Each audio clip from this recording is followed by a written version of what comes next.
because obviously you explained what possible theological reasons these narrations about Quranic distortion centering on Surah al-Azhar might be in the Shia corpus, but why are there also so many in the Sunni corpus that focus on this surah? I think this is a very important in the sense that the interaction and influence, it's not maybe one way in the hadith development, because one of the centers of this interaction and influence is Kufa.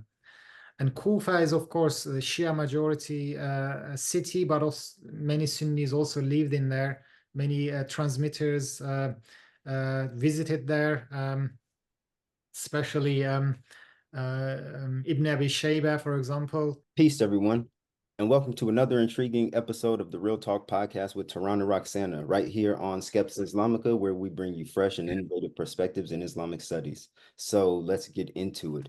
Aside from the book's title, for which we'll be discussing, the integrity of the Quran, is a hotly debated topic in and of itself, particularly in social media polemics and apologetics. While these debates cover various areas, Dr. Seyfeddin Kara's book primarily focuses on the Quran's preservation by examining hadith that suggest certain verses, including those with significant juristic importance, were omitted during its collection and canonization. What makes Dr. Kara's work so intriguing is his use of textual and isnad-cum-matn analysis to explore the historical origins of these traditions, as well as to understand the interplay between Sunni and Shi scholars who support this notion, and his optimism in pushing the boundaries of isnad-cum-matn analysis further than where it's gone before. Thank you, Dr. Kara, for joining us on our platform to discuss your work with us. It's had a very interesting reception, so I think this is going to be a really good one. Thank you very much. It's my pleasure for the opportunity, and I look forward to discuss the book and the surrounding questions.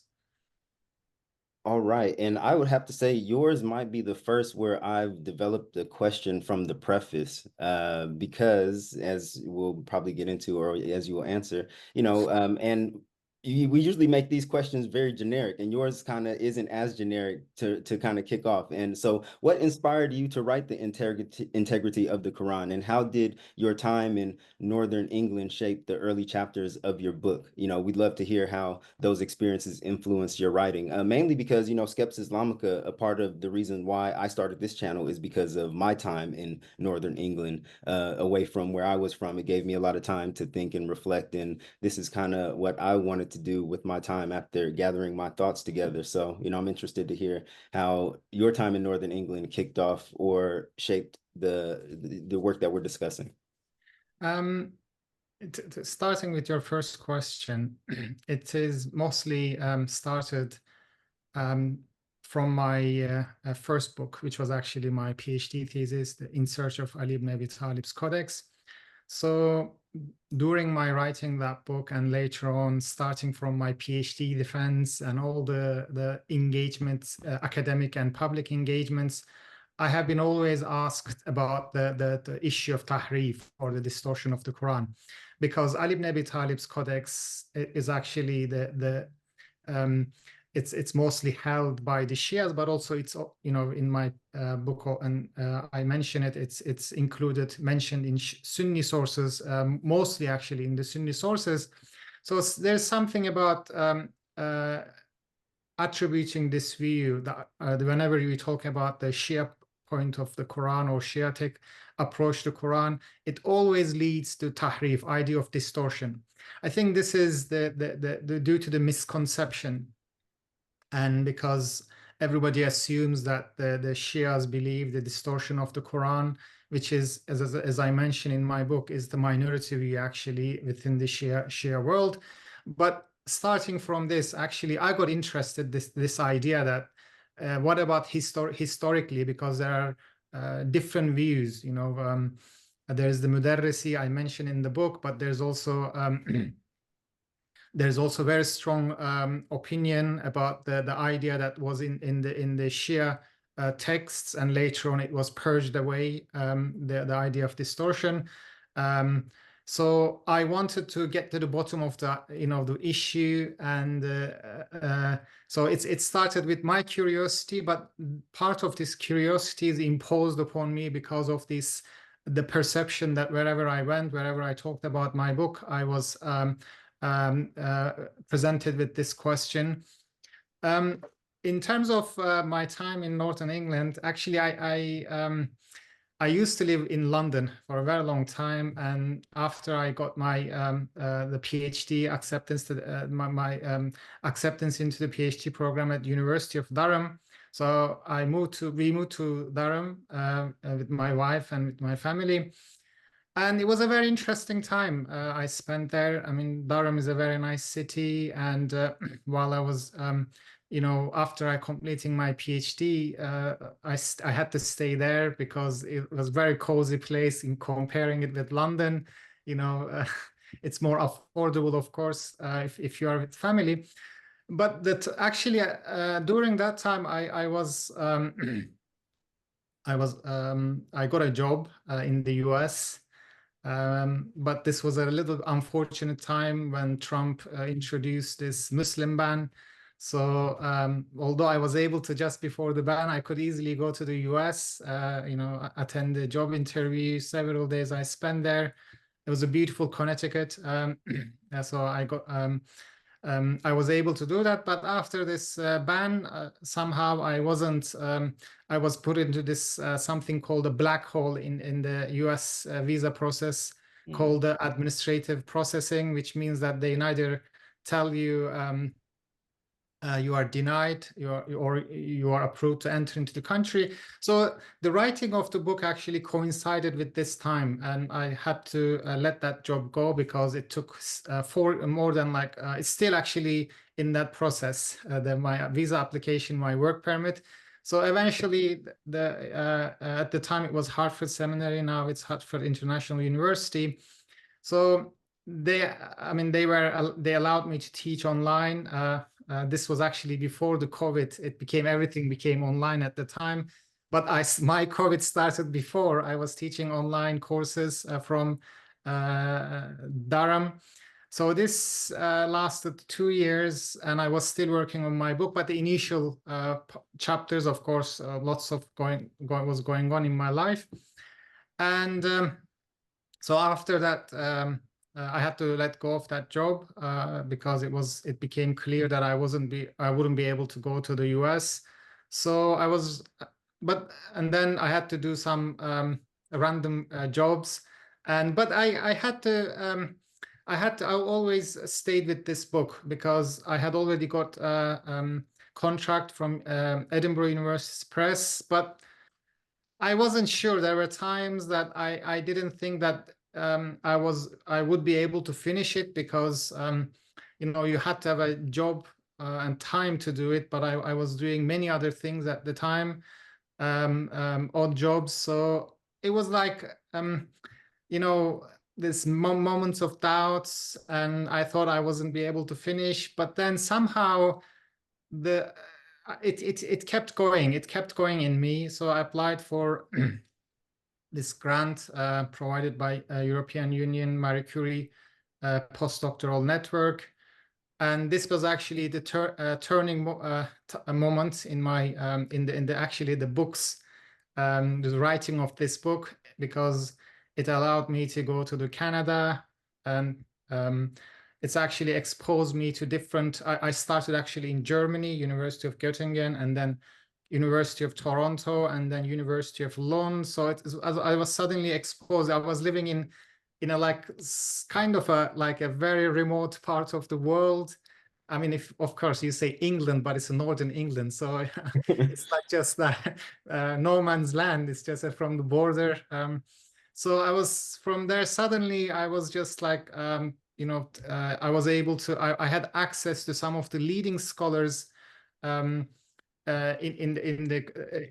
the field, but not just in my field. One of the things, for example, when I spent in the University of Toronto, I was able to sit in the classes in the biblical studies, the methodological advancement. So I was studying with Professor Kloppenberg, one of the most leading scholars in the world on biblical studies and implementing form criticism and reduction criticism.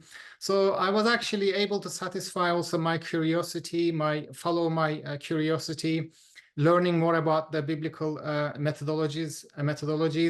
And so I think all these experience, and I was, of course, there is Walid Salih, and there was Suleiman Dost. So all these discussions and experiences help me to build this book and write this book in a way that I think that's why it's probably getting us that kind of interest, because of that experiences, different different perspectives went into this book. And I think we'll see. I think I haven't. We have to wait reaction from academic community, because the reviews have not been written. But so far, I'm satisfied. If it makes you feel any better, academics having a hard time getting into the Muslim academics having a hard time getting to the United States. It's also with regular people. Just to give a little background to my situation. I mean, one of the reasons why I settled in England is because when my wife and I got married and we wanted to fly to the States to do the civil marriage there, they would not approve her visa. I mean, and she has a passport. She's of Somali descent, and she has a passport from the Netherlands as well. But and as you say, this black hole that they put you in, she's still in the same position. She hasn't been denied. She hasn't been approved. They still have her waiting, basically. And, so it's very interesting what happened during the Trump era for not just Muslim academics, but just for the average Muslim. So it's very interesting to hear the background of whatever. Yes, I actually am lucky in the sense that I wasn't, because I know that I'm aware there were like families torn apart.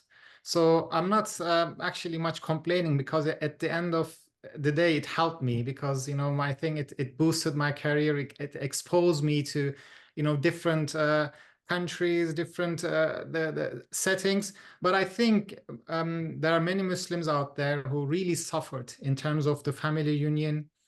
It really caused tremendous harm to Muslims. So I am actually not, I don't consider myself one of those who are victim of this ban, because I was still with my family, and I mean, it's just that it costed me a job. But yeah, other than that, I don't see myself as a victim.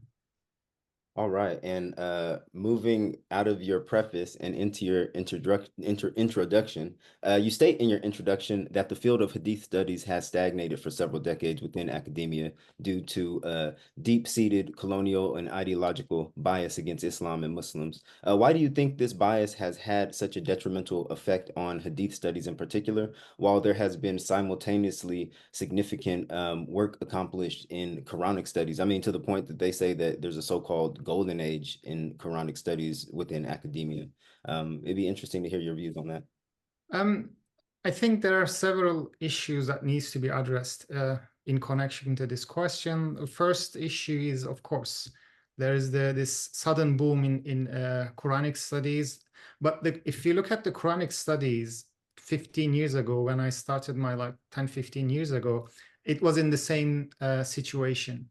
What helped the Quranic studies is this material evidence, because the Sana'a manuscripts, and then the Birmingham, and then suddenly the field was flooded with the material evidence. And up to that point, of course, those evidences were there, and there was Puin, and some German scholars were holding on to that evidence for 40 years. They didn't produce, or produce very little. And then later on, Behnam Sadeghi and his team went there and then studied that evidence. And then actually from that point on, it started, the Quranic studies made that change. And now we see that it's the field has suddenly changed. I mean, there are very, very important scholars. We see that they are doing very good work in that field. And that perception has changed in the Quranic studies. But the Hadith studies, I think there is that same colonial mindset was blocking the true understanding of the textual history of the Quran, and the same is actually with the Hadith studies. But with the Hadith studies, we don't have that material evidence. But do we need that material evidence? So that is the discussion. And the other issue is this, what I call is colonial prejudices, biases. Actually, this is something that I'm adding what Motsky has been is addressing in his writing. He calls it bias. He doesn't say what kind of bias is that, but this bias has been there. What I mean by this bias, of course, when we look at the biblical study of Hebrew Bible or New Testament, scholars have the same kind of ideas that, okay, they are skeptical, they are critical about the origins. But when we look at these sources, there are no individuals. For example, the idea of I posted a thread on Twitter about the projecting back, origins of the idea of projecting back, and this is thanks to the Shah. This has been dominating the field for such a long time, and it's taken for granted. But this comes from Old Testament, the study of the Old Testament, Hebrew Bible, and Julius Wellhausen is the main person. Of course, this idea was there before him, but he was the one who actually formulated it in a way that it became the dominant idea in the biblical studies. For example, he makes the same claim for Hebrew Bible. It says that it consists of 3 or 4 layers, and it took 1,000 years, exactly 1,000 years of people to write it, and they projected back their ideas to Abraham as a patriarch and the founder of Judaism, because they wanted to create this nation of Israel, and later scholars. So this idea comes from there, but it's being used. But when we look at the Hebrew Bible, there are no authors. Nobody is known. There is no, the authors or editors of Hebrew Bible are not mentioned. There are no historical figures. And same in the New Testament. For example, there are the synoptic gospels. We know a little bit about Matthew, one of the authors, little bit information, but nobody knows who Luke was, in one of the editors of the synoptic gospels. So when we come to the Hadith studies, we know those individuals. We know who was Zuhri, we know who was Ibn Sirin. We know all these Hadith transmitters. And yet we can say that all these people, or most of these people, were forgers, professionals.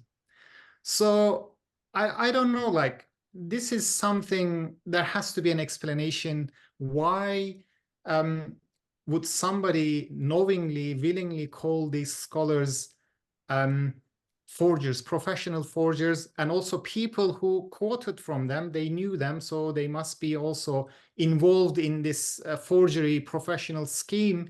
And this has been such a large scale that all the Muslim scholars were somehow involved in this. So this is the idea that it requires some certain prejudices and biases. And of course, what I mean, that they are not perfect people. And of course, with the evidence, there are sometimes we see that there are forgeries, as in my book I am mentioning, that we see that there are reductions, we see that there are interpolations, omissions. These are happening, but making this assumption without evidence, this is the problem. I think this is what I want to also focus on the rest of the discussion. What we are missing is evidence. With the evidence, of course, if there is that forgery, if there is that some mishandling of the sources, it's fine. But without the evidence, is like this priori assumption that these people were forgers. I think this is something that really comes to that bias and prejudice. But by saying this, I want to actually, I don't want to make a accusation that everybody who claims this are doing it intentionally.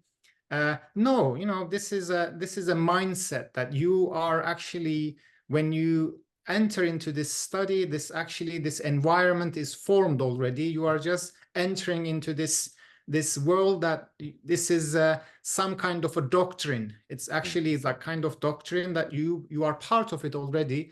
And of course, later on, you know, people, if they really know about it, and then they really persist in this idea, knowing that, you know, understanding the whole, how this idea emerged and how this idea influenced, and those kind of scholars, of course, can be considered into that, that kind of bias, having that kind of bias.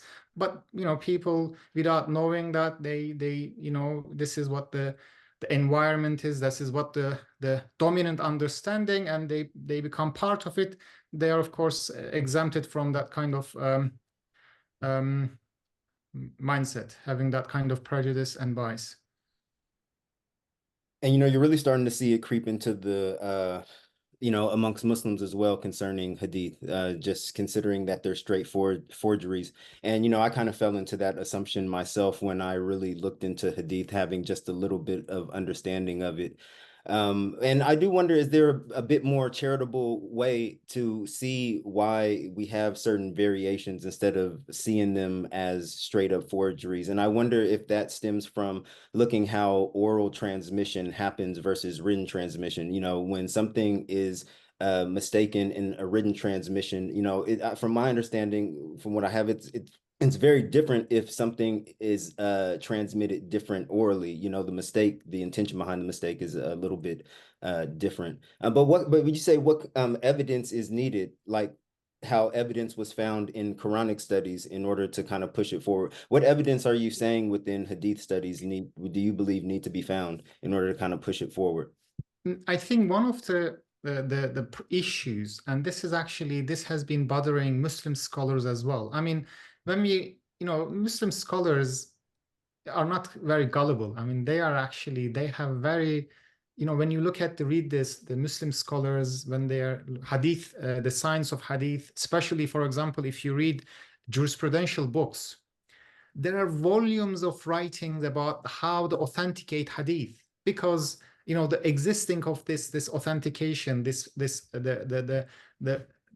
they try to authenticate because they know that, they are aware that this is something that can be compromised. So the issue from the start until now, the problem with the hadith is the notion of verifiability. So in every historical inquiry, I mean, this is the human mind, this is how human mind operates, that you need to verify something, whether it's if you're a historical inquiry or if you're in your daily life. I mean, when you read something, you don't just accept it, you just have to verify it. And this has been the problem with the hadith, because you can't verify. If, you know, with the classical reading, classical methodologies, you are not able to verify if a hadith is authentic or not, or if it has a historical truth in that hadith, because how it's done, you know, you look into the chain of transmission, and, you know, in chain of transmission, they are graded, these individuals, and this grading is problematic because those gradings are based on oral transmissions as well, because the scholars, you know, ilm al-rijal is also the oral transmission, so it's a circular argument. And this has been actually the main issue with the hadith. And because of this, you know, it was very easy to cherry pick, you know, if you're writing about something. I mean, this is not the only Muslim scholars. If you read the Western scholars as well, there's the pool, you know, they cherry pick, you know, they have a certain hypothesis, certain ideas, and they pick the relevant ones and ignore the other ones. So this has been going on. I think the main contribution of this new historical critical method, the adoption of the historical critical method, and it's been systemized by Harold Motzky and Gregor Scholler. This made the big difference in this by filling this gap of verifiability. So what I mean by verifiability is that if we are talking about one hadith, one single hadith, and whatever it tells, there's no way to verify it. And it's not a historical evidence, because the most important element in historical inquiry is the verifiability. But if you have many variants of the same hadith, and also if you are lucky to have complete chain of transmissions, which means that you are able to verify it. But this verifiability doesn't mean that you can authenticate it. This means that you can compare these textual variations and then contrast and compare it with the transmission lines, and then you can extract the historical evaluation of this hadith, which may lead to you to authentication or may not you to authentication. You can figure out forgeries. In my book, I present all these examples.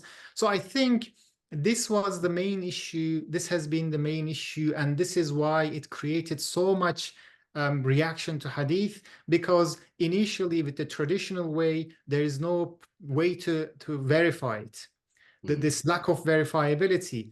But now there are ways to verify it. Of course, that it's debated, discussed, and sometimes mostly misunderstood. The way that we, the isnad-cum-matn, the Harold Motzky's methodology, there are lots of myths attributed to him.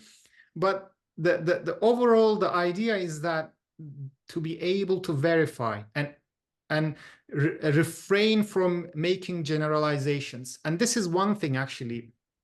One of the main problems in the hadith studies, people want to just make general assumptions. Okay, there is this, there is that, and then so we can apply it to all the hadith. No, you have to, every hadith must be treated on case by cases. They deserve to be, every hadith deserve to be analyzed and systematically evaluated, and then a conclusion can be reached. So these are the different areas that I'm sure we will talk about in the remaining questions.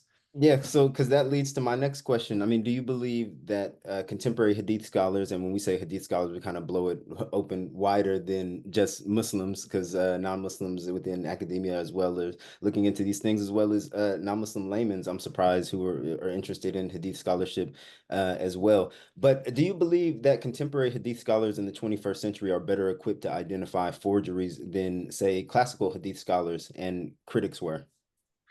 Well, I wouldn't say that. I wouldn't undermine the efforts the classical Muslim scholars undertook. I mean, if you really look at, they have volumes and volumes and discussions on how to authenticate hadith, because they were really making effort, because for them it was about finding the intention of God or the actions of the Prophet. It was actually religious duty upon them to figure it out. But of course, the methodology was problematic. I mean, even the Muslim scholars, they accept it, and they accept the forgeries, and their best effort is to find the authentic hadith.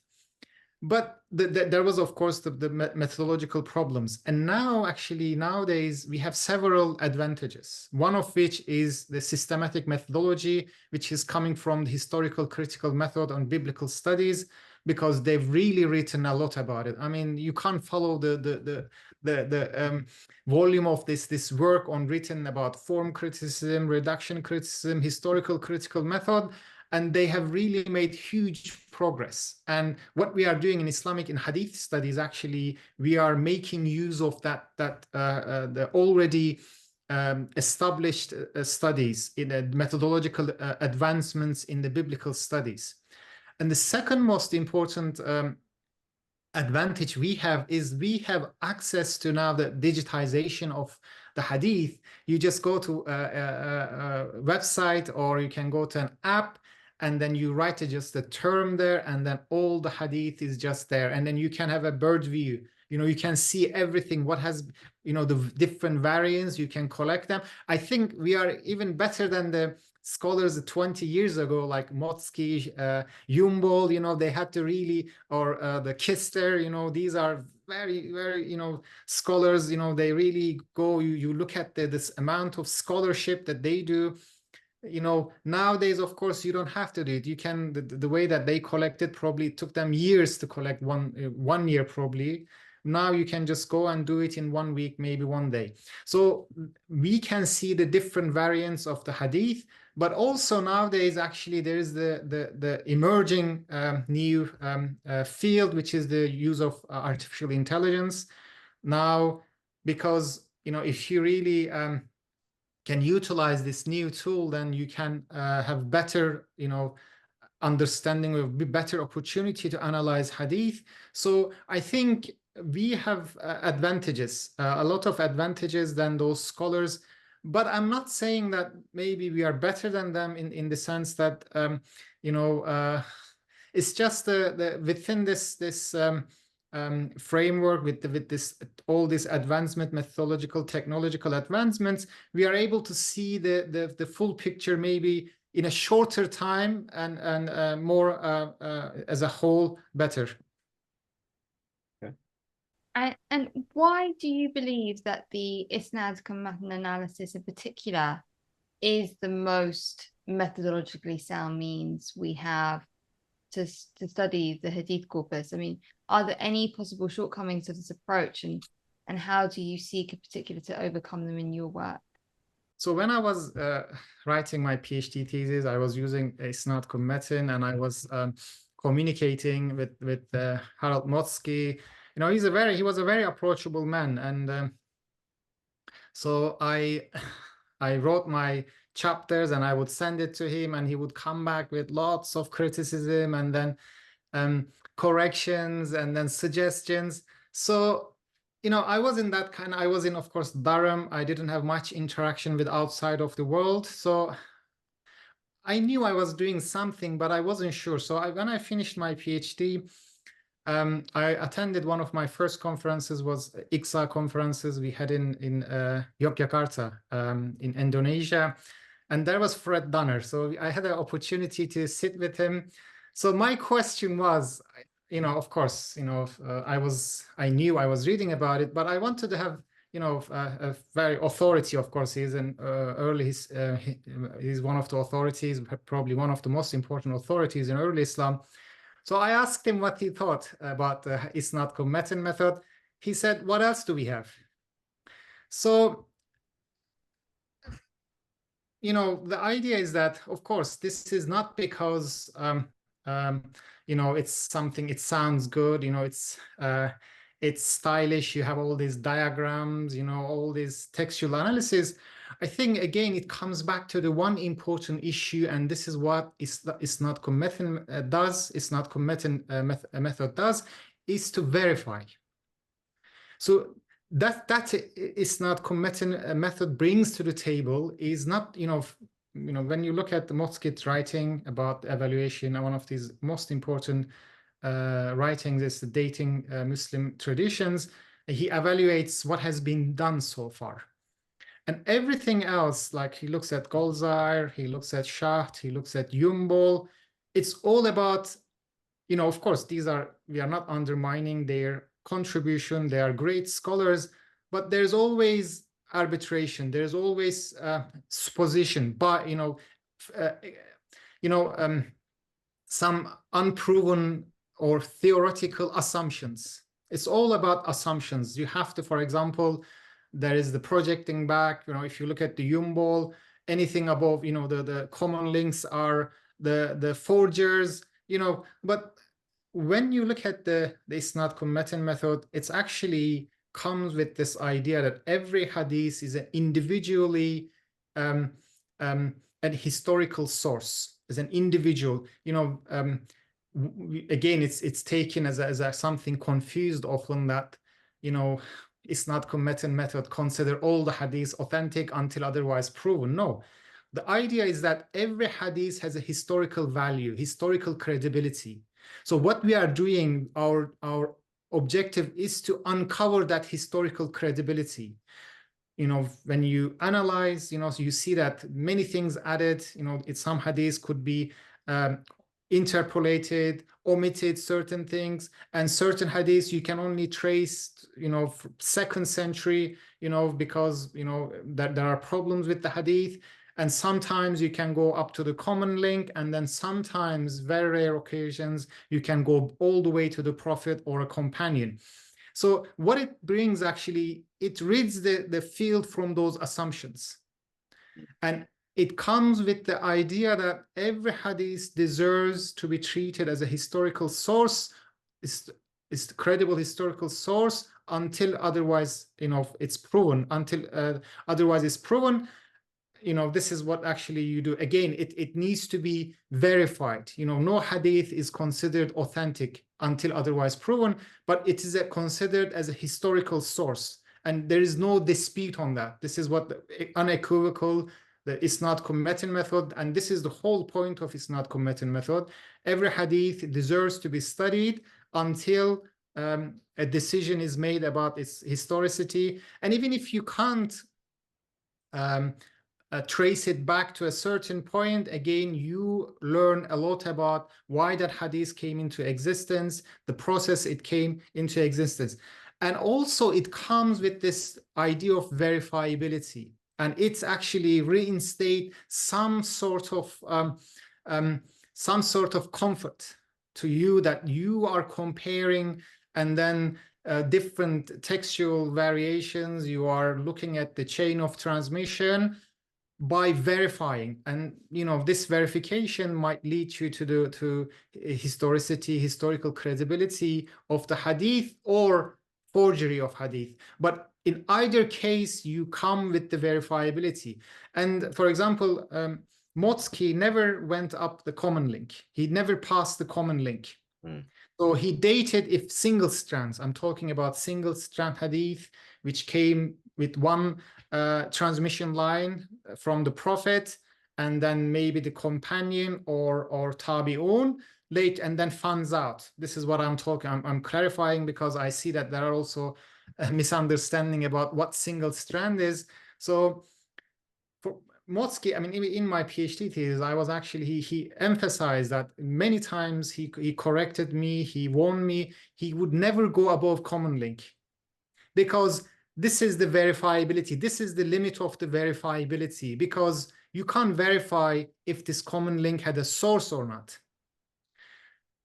But of course, if you had multiple links coming from the prophet, that's another case. So, but what he argued, that it is also possible that this common link had a genuine source, but we can't prove it or disprove it. He said, and then that was his point. That was his main argument with Yumbol, and main differences with Yumbol, because Yumbol categorically denied that there could be any source. He considered that in single strands, common link is the forger. So this was the idea. These ideas are actually something that isnad-cum-matn method brought onto the table, and I think it made a huge difference. It made a huge difference, because it's against those assumptions, and it's the idea of verifiability is there. And I think these are very important tools for historians to reconstruct, because, you know, the idea is we are not actually, you know, pro-hadith or anti-hadith. Hadith is just a tool. We try to genuinely understand the life of the Prophet and early Muslims. And this is what also Motzki argues, that hadith is the most important tool, because, you know, everything else has limits. You know, for example, actually, there are very important developments are happening in the field. And you had, I think, Ilka in your presentation, and inscriptions are coming out. Ahmed El-Jallad is leading, you know, all this inscription movement. But these inscriptions have their limits. This is what they are saying as well. Either they are not from within the Hijaz, they are not close to Mecca, Medina, and they are mostly about pre-Islamic, from the pre-Islamic period. And Michael, of course, what's that? I had emailed Michael Lecker for a podcast, and although he declined, he actually mentioned this same thing that you just mentioned about inscriptions, that even though they have their historical value, they're still extremely limited considering the proximity to the time of the prophet and how little they really capture. And the hadith is a voluminous, if that's the right word, how you say it, volume of work, having details about the prophet. It really would be worth our time to kind of sift through to see what of historical value. And as you mentioned, even if that historical value doesn't go all the way back to the prophet, there's still historical value in that it can tell us something, at least about the narrator, the time in which he was operating in, maybe theological debates that were happening. And in that sense, it still helps our understanding of early Islam and its development. Exactly. But I'm not saying that we should exclude that as well. I think this is actually what the field is moving towards. We are actually also using those historical material evidence, those inscriptions to back up, the historical research. I think this is something that is now changing in the field, that it's more going outside of our comfort zones. Like we are not anymore just doing hadith anymore, but we are also being aware, familiar what's going on in inscriptions, what's happening in archaeology, so that bringing it together to have a better picture of early history of Islam. And if you look at the biblical studies, this is what they did actually. It's, of course, they worked with the Hebrew Bible, but then they looked at the developments of Mesopotamia, archaeological evidence, so they put together everything, and this is actually how the field moved forward. And I think this is now the field of Islamic studies, the early field of the early study of early Islamic studies is coming towards. And I think this is a very positive development. Just to try and focus a little bit on some of the arguments that people who are very skeptical about the verifiability of the Hadith corpus bring up a lot. You acknowledge in your book that due to the early context of sort of oral transmission of hadiths and the fact that their written standardization only gradually evolved during the first 3 centuries of Islam, and so variations in the text during that oral transmission periods were likely substantial.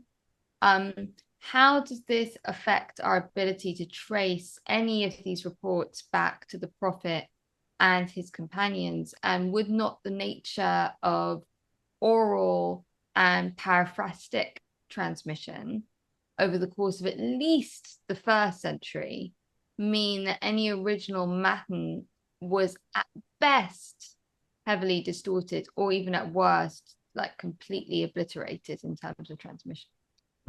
I mean, this is something that when we work with the isnad-cum-matn method, this is something that we acknowledge. Actually, this is something first we look into. We try to identify the possibility of forgeries. I mean, if you look at my book, my first, the question is whether it's forgery or not. And of course, there are the interpolations, there are the additions, but this is what I talk about when I say verifiability. So if we had only one hadith, one transmission line, one common link, then of course, this was the problem. And this is the problem with the biblical studies, with the Hebrew Bible. There's no way to verify. The only thing they can work, they can, looking at the different layers of the Bible, the Hebrew Bible, which is actually hotly debated. The modern scholarship do not acknowledge it. But if you look at the hadith, so for example, you have, let's say, 3 common links. It comes down from the Prophet, either the tabi'un or the 2nd generation, the 3rd generation. It spreads out, it goes completely different location, different cities, different countries. so they have no interaction. So they just spread out. They they form different bundle and then move to different parts of the Muslim lands.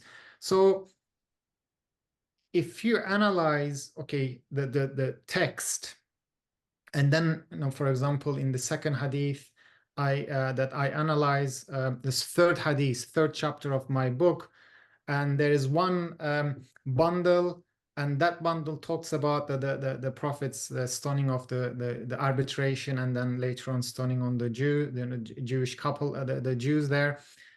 There is the interpolation of Abdullah ibn Salam. So there are many different bundles. None of them mention it, and then only one bundle there, one group, mention Abdullah ibn Salam. So you can clearly see that this is the interpolation. I mean, you can speculate why they interpolated it. You can say, okay, Muslims are expanding, they are going to Iraq, they are going to Jerusalem, so they are encountering, there are probably debates between the Jews and Muslims, so they want to embarrass the Jews, so they are adding up, they are spicing up those stories. This is just speculation. We can speculate. But what we are saying is that, when you compare, then that it comes with the idea of verifiability. When you verify it, the core, the kernel can be extracted. Because these are, sometimes people confuse. They think that, okay, we are trying to, it's like these are Quranic verses, the hadith, and then you try to, our objective is to reconstruct what the Prophet exactly said, which is very difficult and very rare. I would love to see it, what really Prophet said. Maybe if we come up with artificial intelligence, feed the Prophet into the Quran and the sayings of the Prophet, maybe you can, it would be able to do it. But this is very difficult. But what we are doing, we are after a historical event. Every hadith actually tells us about an historical event that might have happened or might not have happened. So we are going after this historical event, and by looking at these common elements, this is very important part of the isnad-cum analysis, isnad-cum-matn method. It's to look for common elements, which are more or less, the same things that the different common links and different hadith bundles are talking about. Once you can identify these common elements, and they all go back to the Prophet without no contaminations, the chain of transmission, then you come up with some kind of certainty, and based on verifiable evidence that this historical event might have happened. So this is something,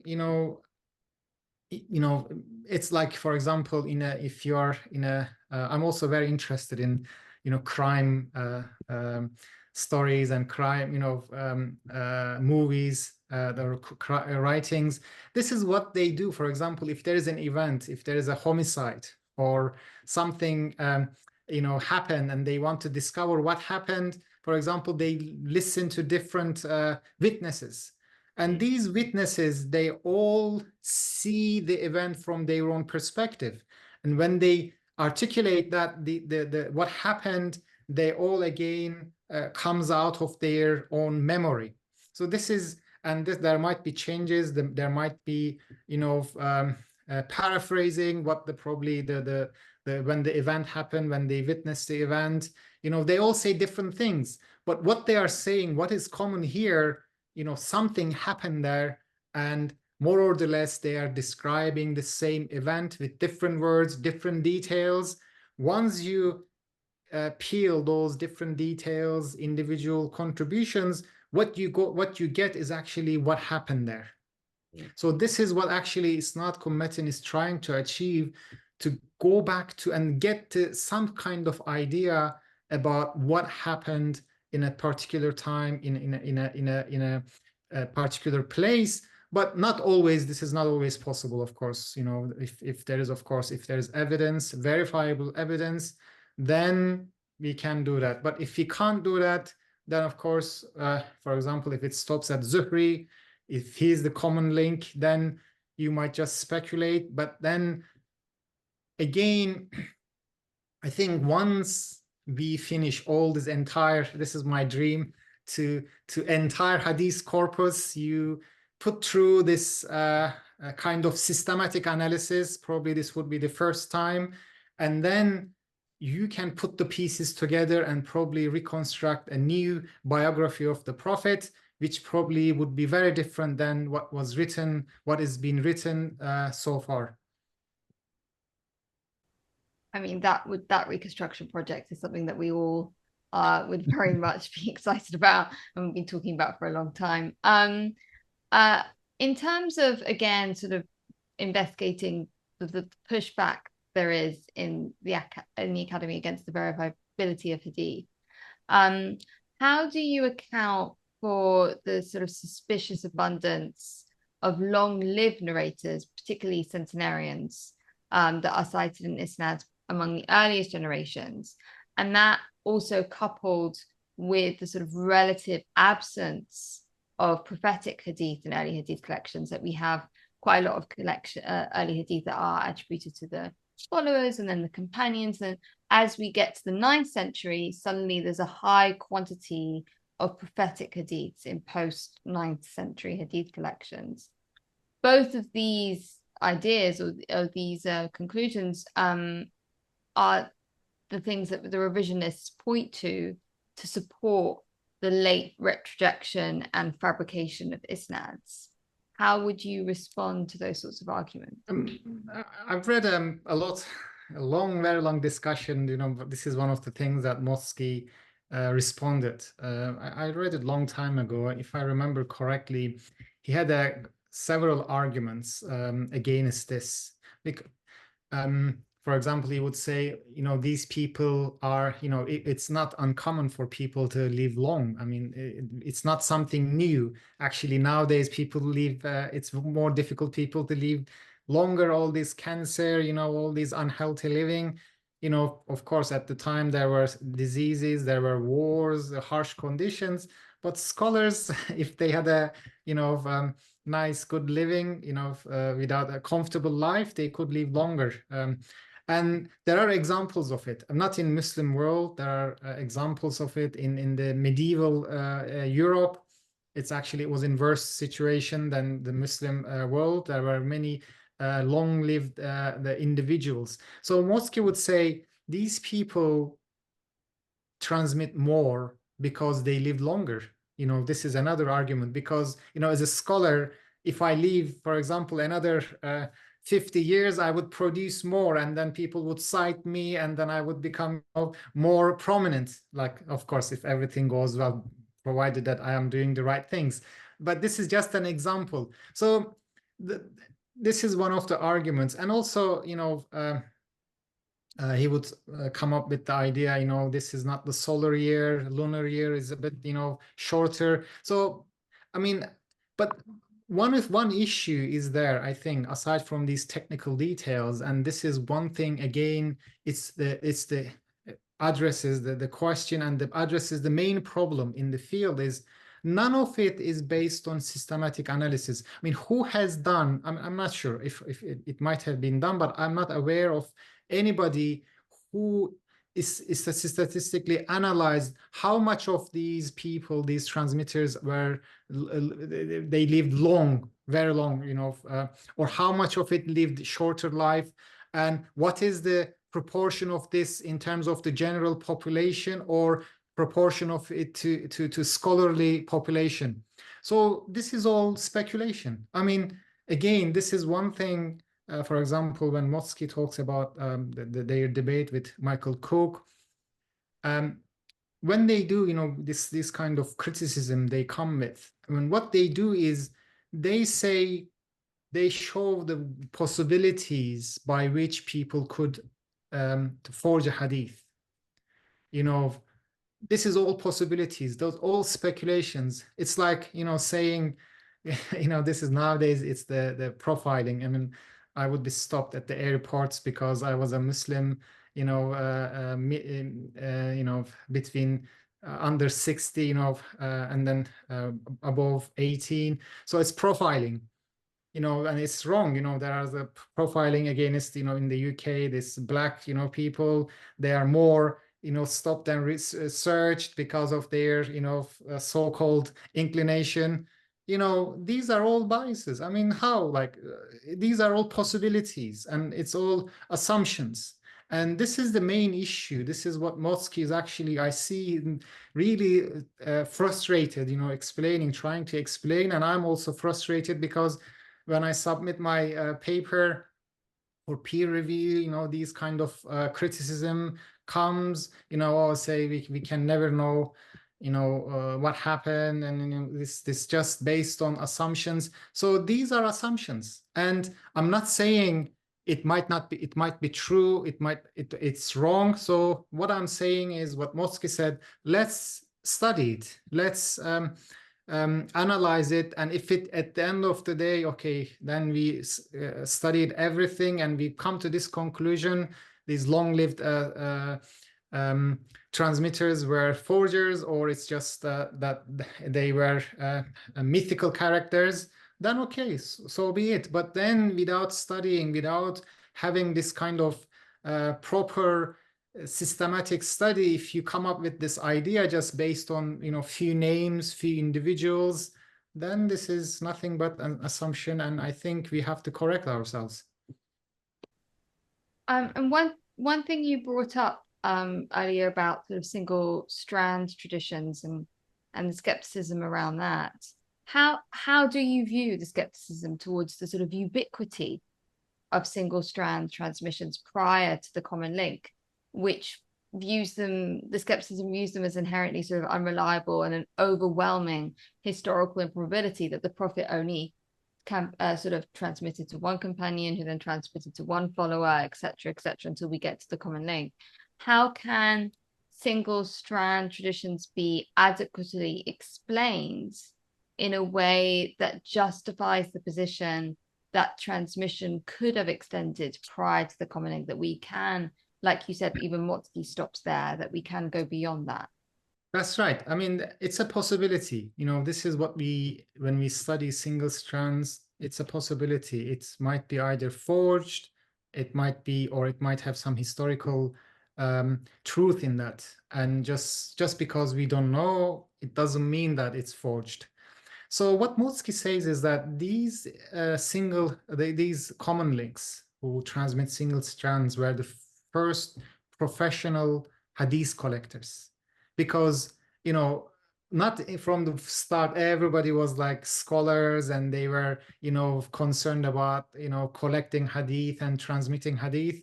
Of course, it took time for this hadith studies to establish, and couple of centuries, and then we have those collections, major collections. But what Motsky's arguing that these were the professional collectors, and there could be many more hadith. We even aware of their existence. We are oblivious to their existence because it's just forgotten. It's just not recorded. It wasn't come to the possession of these hadith collectors. So this is the argument that Motsky is putting forward, which is, of course, people can, they can agree or disagree. But what we are doing in isnad-cum-matn method, we are not going above common links. So because it's not verifiable, and we are just speculating that it might have a source or not, and this is something to be established. But the idea is that I think the problem is here, one of the issue here I want to highlight, it's this idea of a single strand is so much crept into this hadith and isnad-cum-matn method. People don't talk about anything else. In my book, there are the hadith. Most of them are not even single strand. There are multiple strand. They are going with many different transmission lines back to the Prophet. So the problem is that, people again reaching quick, rushed conclusions about isnad-cum-matn method. They want to just judge it based on, okay, It's how many isnad-cum-matn method, how many hadith has been studied by isnad-cum-matn method? Maybe, you know, 50, 60, maybe 100. So how many of it is a single strand? You know, how many of hadith, entire hadith collection is fit into this profile? Of course, so far we know that so far is mostly single strand, but there are examples that they are not single strand. And even they are single strand, you know, again, it tells us something about at that time, for example, in the first century, second half of the first century, how Muslims understood the Prophet, or how Muslims understood the Quran, you know, because the life of the Prophet. So again, it's worth to come to even to that level, to if it ends at Zuhri or Ibn Sirin.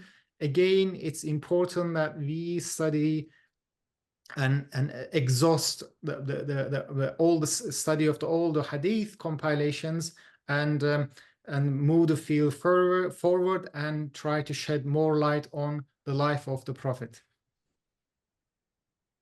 It is very interesting to look at it like anything that goes beyond the common link, they might have been professionals, whereas hadith circulation early on was something that even the most common person did. I mean, if you look at a lot of the where hadith transmitters got their hadiths from, it was from someone within their family, which, you know, kind of gives the idea that these things weren't circulated in just a scholarly realm until, you know, much. And then, so yeah, I can see that. But what do you think of Shah's famous conclusion that in general, we can say the more perfect the isnad, the later the tradition, essentially that a matin with the broken isnad and that is attributed to a follower is more likely to be earlier and reflect the original than a narration with an unbroken isnad that is attributed to a companion or the prophet. In other words, the more a hadith conforms to the criteria that evolved in the time of al-Shafi'i,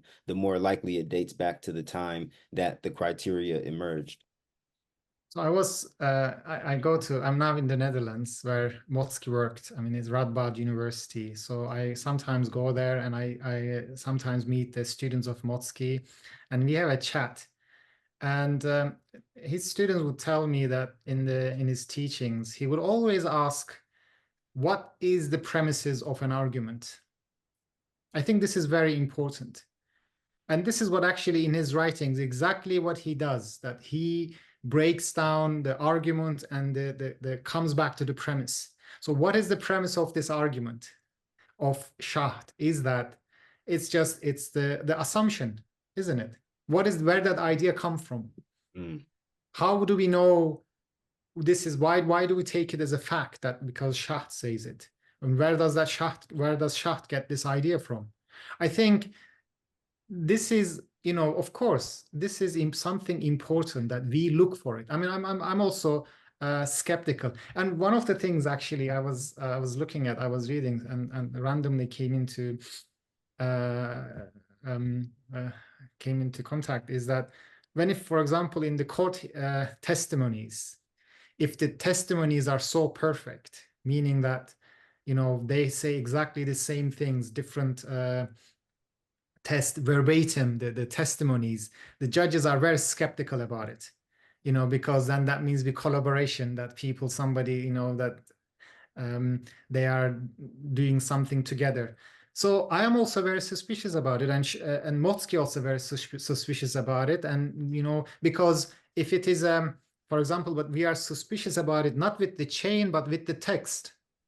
With the text, if it's oral transmission, then you expect it to be paraphrased. Some things are forgotten, sometimes summarized. You know, this is the natural nature of oral transmission. But the chains, you know, this is something that there is no logical basis behind this. What is the logical? It's just like, you know, assumption that somebody sat down and then forged this, and then you know, the chain of the transmission, they made it complete, and then the ones that are naturally transmitted, they can't have a perfect chain of transmission. I think, I mean, I sometimes entertain in my writing, I sometimes entertain this possibility, because sometimes a chain looks so good. Like, for example, in the Shia, there is this concept of golden chains, that there are like impeccable reputation. So I'm saying, okay, look, you know, it could be possible. And actually, sometimes I figure it out that these are sometimes a possibility, but this is something not based on just looking at the chain. This is something we this is the actually strength of isnad-cum analysis. We look at the text, we compare the text. So, and then by doing so, then you can verify it, rather than imposing, you know, these grand assumptions about I think one of the things about hadith studies is that, you know, this is the human inclination. They want to solve everything at one go, you know, because it's so much, so overwhelming. You know, you can't just go and analyze all these hadith and then, you know, have a you know, conclusion based on real study. And then what we want to do, we want to just go analyze, you know, 10, 20, 30, 100 hadith, and then just generalize it. And this is very wrong. I mean, this is like, you know, certain, it's like it's a deficient human thinking, because this is, because, you know, this is the human nature. But primitive humans, they wanted to, you know, survive. In order to survive, they categorize things. You know, this is actually the form of hate crime. You know, the hate crimes, or you know, Islamophobia. Everything comes from this idea of generalization, because people primitively think that they want to categorize things. They want to solve it so that they can navigate, because they don't like uncertainty, you know, which hadith is correct, which hadith is wrong. So they want to have these general ideas, impose it to hadith without studying it. But this is the primitive way of thinking. We are sophisticated, you know, things, that's not that kind of urgency that we have to you know, we have to sort out everything ourselves. So I think it's we should be a little bit patient and more looking for evidence, and rather than just having those kind of assumptions. You cite in acrimonious debate between Shoemaker, who echoed some of the revisionist arguments of Yunbold and Schacht, and Matsky and Scholler and Gorka, that you view as a key turning point in the development of Hadith studies, to the point that you critique other scholars like Sean Anthony for not discussing it in their work. Why do you believe this debate is so significant? I think I have to first clarify, Anthony is, I think, a very prolific scholar, and I like his work, and he's very well versed with the isnad-cum analysis. So I was very surprised, and I don't know, it didn't sit well that he knows all this debate. I'm sure he follows it very well, maybe closer than I'm following it, but he didn't mention it, and he's sometimes referring this debate, and, you know, in the footnotes, not explicitly, but he's not mentioning that there was this debate, and he talks in great detail about isnad-cum analysis. So the reason this debate is very important, what Shoemaker did, actually, there were all the criticism he brought together, everything together, you know, Melchert, Yunbold, and all the Cook, you know, everything, whatever said was against isnad-cum analysis, he brought it together and presented in one paper. And then the response come from, you know, Motsky, Scholler, and Gerke. You know, these are the leading people in the field. And actually what they did, they refuted everything Shoemaker said. Of course, there were some valid points he made. They acknowledged it, but mostly it was just a refutation of the criticisms against isnad-cum analysis, which actually also proved that isnad-cum analysis, you know, deserves more research, more attention, and more, you know, it's actually a way of studying. It's a very important way of studying early Islam. So I think if we ignore this, And you are also ignoring these achievements of the field. You know, this is one of the things that it's going back and forth. The same arguments are made. You know, you think that, okay, you've done something, okay, it's going to move forward, but then you pass that argument, it comes back to you, so you are not able to go forward. I think this is a little bit frustration as well, that we want to move forward. We are curious about the early Islam. We want to find more about the life of the Prophet, but then you have to deal with these same arguments, same criticism. It keeps coming back to you, and then rather than dealing with the actual objective, you have to deal with this criticism, the persistent criticisms. And this is actually what Motsky had to deal with. I mean, this is like, you know, you see that it had to, you know, actually one of the articles was very interesting, that what he did, Motsky, the murder of Ibn Abil al-Hugay, is a Jewish chieftain. He said, okay, now I have been always criticized, and because of, you know, then the Muslim hadith is always criticized for being theological, you know, having an agenda, because, you know, this is something that, okay, people say about the hadith, they are all trying to create this image of the Prophet, or image of the companions as a, like, you know, holy, they're all theological, actually, theological source tools for Muslims to create an image of the Prophet. So he said, okay, I'm going to choose a topic which is not very important. It's actually an assassination of Jewish chieftain who plotted against Muslims, which is not directly related anything. It's actually something which is not, Muslims would want to forget about it, because, you know, it's just Prophet involving an assassination attempt. And so he's actually trying to, he took like roundabout ways to move forward with these debates, because if you constantly debate, you know, when you have to settle somewhere so that you can move forward. So this was the issue that I wanted to raise, and I think I thought it was important to make that distinction, and persistently criticizing without real objective of, you know, the criticism is there that you are scholarly, you want to solve something, but sometimes criticism can be just an obstacle for scholars to move forward. And I think in that sense, it was important for me to highlight that. Dr. Joshua Little has argued that Motsky's view have often been misunderstood, and that he was far more skeptical and revisionist than many have asserted, with his basic conclusions ending up actually being very consistent with that of Schacht and Yumbold, despite his critique of their work. What do you think of Dr. Little's representation of Motsky's view, and do you think your own representation of Motsky's in your book conflicts with Dr. Little in any way? I don't know what Josh has said, so I don't know. But what I don't know what he means by revisionist. So, you know, he has to clarify it. He might mean that he doesn't accept the Muslim hadith as a, you know, authentic. You know, it has to be his. Yeah, it has to be studied. Okay, yeah. But what if he means that the hadith has no historical value, as he thought that, I mean, this is then, it's just denies what Motsky has been doing. So what he did differently than if he's, so he has to, I don't know, so he has to clarify what he means. But it's, you know, Motsky in his writings, he says that he was a revisionist initially, when he started, like everyone else. I mean, you know, this was the dominant view.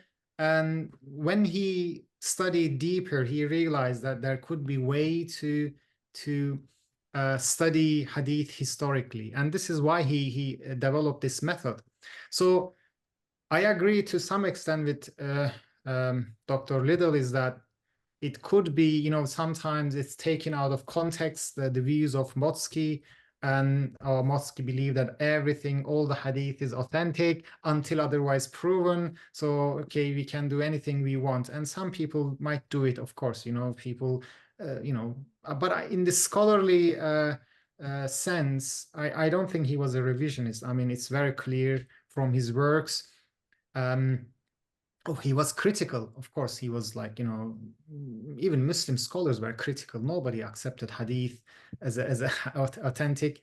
So he was very critical, and and I also agree with him. If there are some views that he agreed with Yumbol, and some views he agreed with Schacht, but the core issues, as a, like, for example, um, thinking for the main difference between Motzki and Yumbol is that the Yumbol says common links were the forgers. Motzki says no, they were the collectors. So I mean, there are of course differences, but I think everybody wanted to make sense of hadith. So in that sense, there are, of course, there are sometimes there are similarities, but for example, Motzki would date hadith back to the Prophet. So this is something, again, I keep hearing elsewhere. People say that, oh, Motzki would never do that. Motzki also stop at common link. And he has this article, I think he does it only once. Again, the same hadith, the killing of the Jewish chieftain. And in that hadith, he identify some elements and traces that those elements back to the Prophet, and saying that there is some concludes that there is some historical truth. I think this, this work in itself, it proves that he's not a revisionist, definitely. And I think also, I'm talking generally, I see that a lot of things are attributed to him, and there are lots of myth. Actually, I wrote one article. It might come or not. It's just now in the peer review. It's called the isnad-cum analysis, myth and realities. I'm trying to debunk some of these issues based on in the writing of Motzki. Sometimes one of the things is very important. Sometimes you see that certain individuals become like authority in the Western academia. You are supposed to not too much focused on individuals.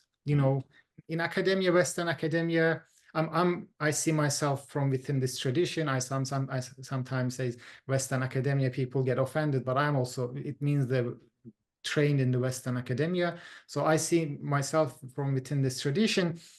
We see that is, there is this an aura of, an individual is created, and everything is just judged based on, oh, if this individual would do that or not.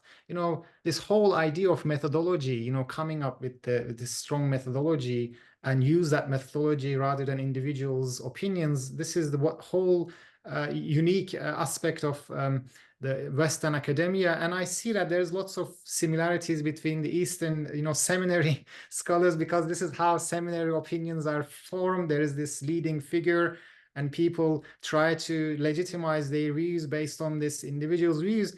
But what I'm saying is, Motzki came up with this method, and this method is very clear. This method is very clear. He sets the parameters of this method. You bring the different variants together, you create a isnad map, and then first look at the isnad map, identify common links, partial common links, and then compare. And it never says that you cannot go, if it's for example, if there are multiple common links, it never says, I never heard anybody who is claiming, who's practicing this method, you cannot go over common links if there are multiple common links. So we go with the methodology. It's Motzki. I'm glad that Motzki did that, because now I can say, okay, here Motzki did, and I'm doing it. But because people don't accept it otherwise, but methodology is there. I mean, it's not a rocket science. I mean, of course it's difficult because in the humanities, methodologies are a little bit more simpler. Isnad-cum-matn analysis can get very complicated. I mean, especially in practice. In theory, I think everybody can understand it, but in practice, it gets very complicated, and you need, real help sometimes. I mean, this is how I learned it. I wrote my methodology part, and Motzki, I sent it to Motzki. Okay, he corrected 1 or 2 places. Okay, you said you understood it well. And then I sent him the parts that I practiced it, and then all corrections, all revisions, full of, like, every page like 10, 20 corrections. So what I'm saying is that, you know, there can be misunderstandings with this method, but the judge is always in the writings, in the parameters set but in this methodology. So we should judge it according to whatever has been developed as the isnad-cum-matn methodology.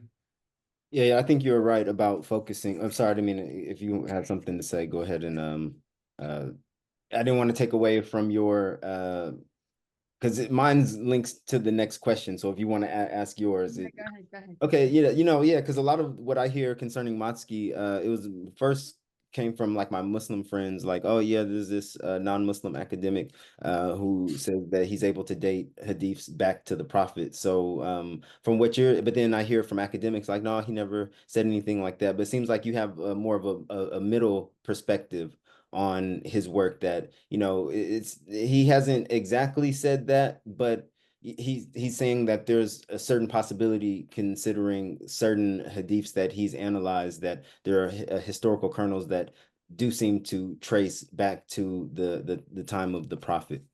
Yes, I mean, it's like a formula, you know, the methodology is actually, this is what I, you know, what I like about it. And I have some students who mathematic background, and they love it because it's like formula. You know, this is something that you just apply, of course, provided that you have to have enough variance. I mean, there's no specific number for it. It's just, you know, you have to, it's assessed based on the information you gather from these variants, and you put those variants into that the analysis that through that process, 4 or 5 stages, and then you come up with result. And there's nothing about it, nothing nowhere it says that, oh, you have to stop at the common link. If it's, you know, you can't go to, you know, you can't go above the first century, this first half of the second half of the first century, because all the hadith are forged. I mean, then that's Yumbel's isnad analysis. What is it? Then what is why did they fight all this debate about between Motzki and Yumbel? I mean, or Schacht. I mean, so there should be a difference that they are arguing over, and that's the difference. Talking about sort of representation of scholars in your book, one source of controversy might be something that you said about Patricia Corona, so we thought that we might want qualification on that. So you state that Patricia Corona changed her position on the origins of Islam and initially did not accept the existence of a historical Muhammad. Do you mean that Corona was at one point, or that you think that Corona was at one point a Muhammad mythicist? Because no, yeah, I on our channel that tries to refute that idea about see, Corona. So I just wanted to see what happens is that what you were saying or not. You know, what happens is that when you write a book which is a bit controversial, then you make many enemies. Yeah. And then they find, I'm not saying enemies in the sense that they look for some small things in the book to use it against you, to discredit the book. What I'm saying is, I'm not saying that in the book that Patricia Corona had this view. I mean, it's very obvious from his writings. I mean, if you read the Hagarism, they are using this start of the book is with the an external source document to Jacobi or something. So that book talks about somebody, Saracen, who is a imposter prophet, a false prophet. So the whole idea of the book is to say that you know, the external sources mention some kind of existence of somebody, prophet. So what I'm referring there is actually his views about the Quran. And this is actually this is also Michael Cook had this view strongly, and the citations from their articles. The one is Patricia Cron's article on open democracy, which in which he actually, this is the first time actually I was very surprised that that's the first time I saw that Cron moved away from her initial views on the Quran, because she said it was collected at the time of the Umayyads, Hajjaj. So she was saying in that article that no, it's actually it was the Prophet Muhammad did it, and to some extent, of course, not fully. And then in Michael Cook, in the article, he says that again, that was a mistake about Hagaridim, that idea that, you know, it was heavily relying on external sources. So my point, maybe I should have clarified it further in the writing. It didn't, it wasn't clarified well. So the idea is that that's actually, the book is about the Quran anyway. The idea is that they had those views about the Quran and then they changed their views. Actually, I was praising this open-mindedness because, you know, I'm making a separation between certain scholars who are ideologically involved in this debate and they never change their mind. And then there are scholars who are curious about certain issues, and when the evidence presented and when they reach that certain conclusions, they change their position. I think this is something very important, and it's a very important merit as well. You know, we scholars, we make mistake, and then the difference between, you know, in the good scholars is that those scholars who can, you know, change their position when they see that the evidence is actually pointing at the opposite direction. Just going back briefly to Motsky, obviously you have, from what you've said, you know, you have a wonderful relationship with him, a great scholarly relationship, and you and with his support of the book.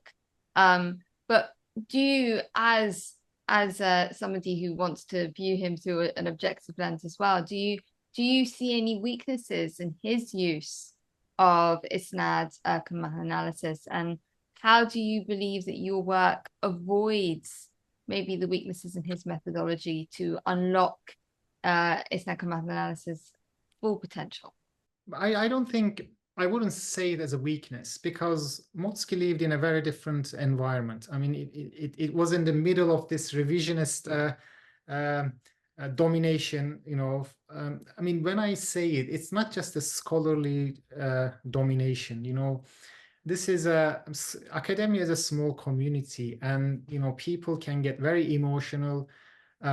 You know, it affects your job prospects. For example, a very interesting information I learned is that Motsky worked 15 years as a research fellow in Germany, and then got the job in Netherlands, Radboud University, which is a good university, but it's not like, you know, Oxford, Cambridge, or, you know, Princeton, Harvard. So it shows the environment, you know. I mean, everybody agrees that Motsky is, you know, one of the greatest hadith scholars. Even Melchert, you know, famously named him as the dean of hadith scholars.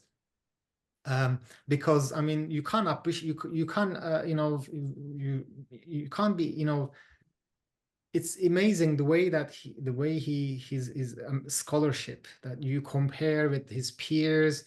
It's obvious that his merits are there, but, you know, the reward, the recognition he received, I think, of course, later on, but at the time, I think he wasn't appreciated as much. So in that kind of environment, of course, he was very guarded. His opinions, you know, you see that is so much, he goes into so details, bits and pieces, to not to expose himself. And for example, he implements this idea of isnad-cum analysis comes from form criticism. Form criticism combined with isnad analysis, but of course, it's a whole different way it's done. But initially it's coming from form criticism, because the form criticism is devised to analyze the oral transmissions, and also one of the aspects of form criticism is to look at the society in which this the oral transmissions, oral narratives are emerged. They emerged. But Motsky never does this, because if you are living in a revisionist environment where you know, many things, everything about the Islamic tradition is doubted and not accepted, then, you know, how can you accept, if you say something, okay, this might have happened, then you have to also back up that society had that views. So in that sense, for example, he doesn't look at the society much. You know, one of the criticism I received in my Viva, that, you know, the method is just like, it's isolates itself from the society. The analysis of the method, the hadith, is seen as something that is not part of the society. which I justified to myself. I never spoke to him about it, but I've never seen he wrote anything about it. But he indirectly mentions that, this line of argument that, you have to prove everything. You have to establish all those things to relate it to society. But now in my book, I'm going a little bit more brave, a little bit going out that and try to relate it to societal developments. For especially in the third chapter, when I talk about the Shia theology, development of the idea of distortion because of as a part of identity building project. And because now we have research, Najam Haidar's work is very important in terms of tracing the origins of Shia identity. So I think this is one of the important parts, is that bringing the society into the where the hadith emerged, and that community into the picture. And I also try to bring some kind of reduction criticism, because reduction criticism is dealing with the mostly the written part of it. And hadith, when we say it's oral, it's not fully oral, because this is what, again, Motzki and Scholler argued, that part of it is written, because one of the tradition is to the scholars would read from the written notes, the sheikh, when they teach it to students, sometimes they would read it from their notes, and then students would read them back from their notes. So part of it is also involved in this process. Of course, there are the books, the collections, they are also written. So in that sense, I think this is also, again, tells us about the scholarly views about reduction criticism. Is mostly about the editors and the view of the scholarly community at the time. So I think now it's a possibility that we can bring that into picture and then talk about the more community and the scholarly community. But Motzki was cautious, but always he would try to especially when he was talking, he was communicating with me, he would also bring it up, those kind of it should be, or some ideas in the hadith which might be related to what's happening in the community, was there. So he was also probably thinking about it, but I think he wanted to be more cautious about not to expose himself, because then again that would bring another opportunity for people to criticize him, and sometimes people just wanted to criticize him for sake of criticizing. So yeah. Just to move on a little bit onto the main chunk of your book, which is looking at all these individual narrations. Before focusing on the stoning debates, you discuss a narration attributed to Aisha, consisting of a legal debate about the boundaries of breastfeeding. How does this report contribute to our understanding of the Quranic distortion narrative at the time, and how does it connect to hadiths about stoning that you later examine? I think that there are two issues with that narration. One is this very controversial, that this domestic animal eating the folio, Quranic folio, which is actually brought up everywhere. It's actually one of the fixed arguments against the Quran, textual integrity of the Quran. But it was very surprising to find that only one variant out of 24 variants, I think, or 25, only one variant mention it, and you can only date it to a very late period. So that was, I think, very important in terms of, it was a surprise to me. I thought there would be more of it in the hadith, because when I collected all the variants, I noticed that only one variant included it. But the main issue, the most of those variants included that there was a breastfeeding verse in the Quran, and which actually dictated the number of breastfeedings, which would make somebody unmarriageable.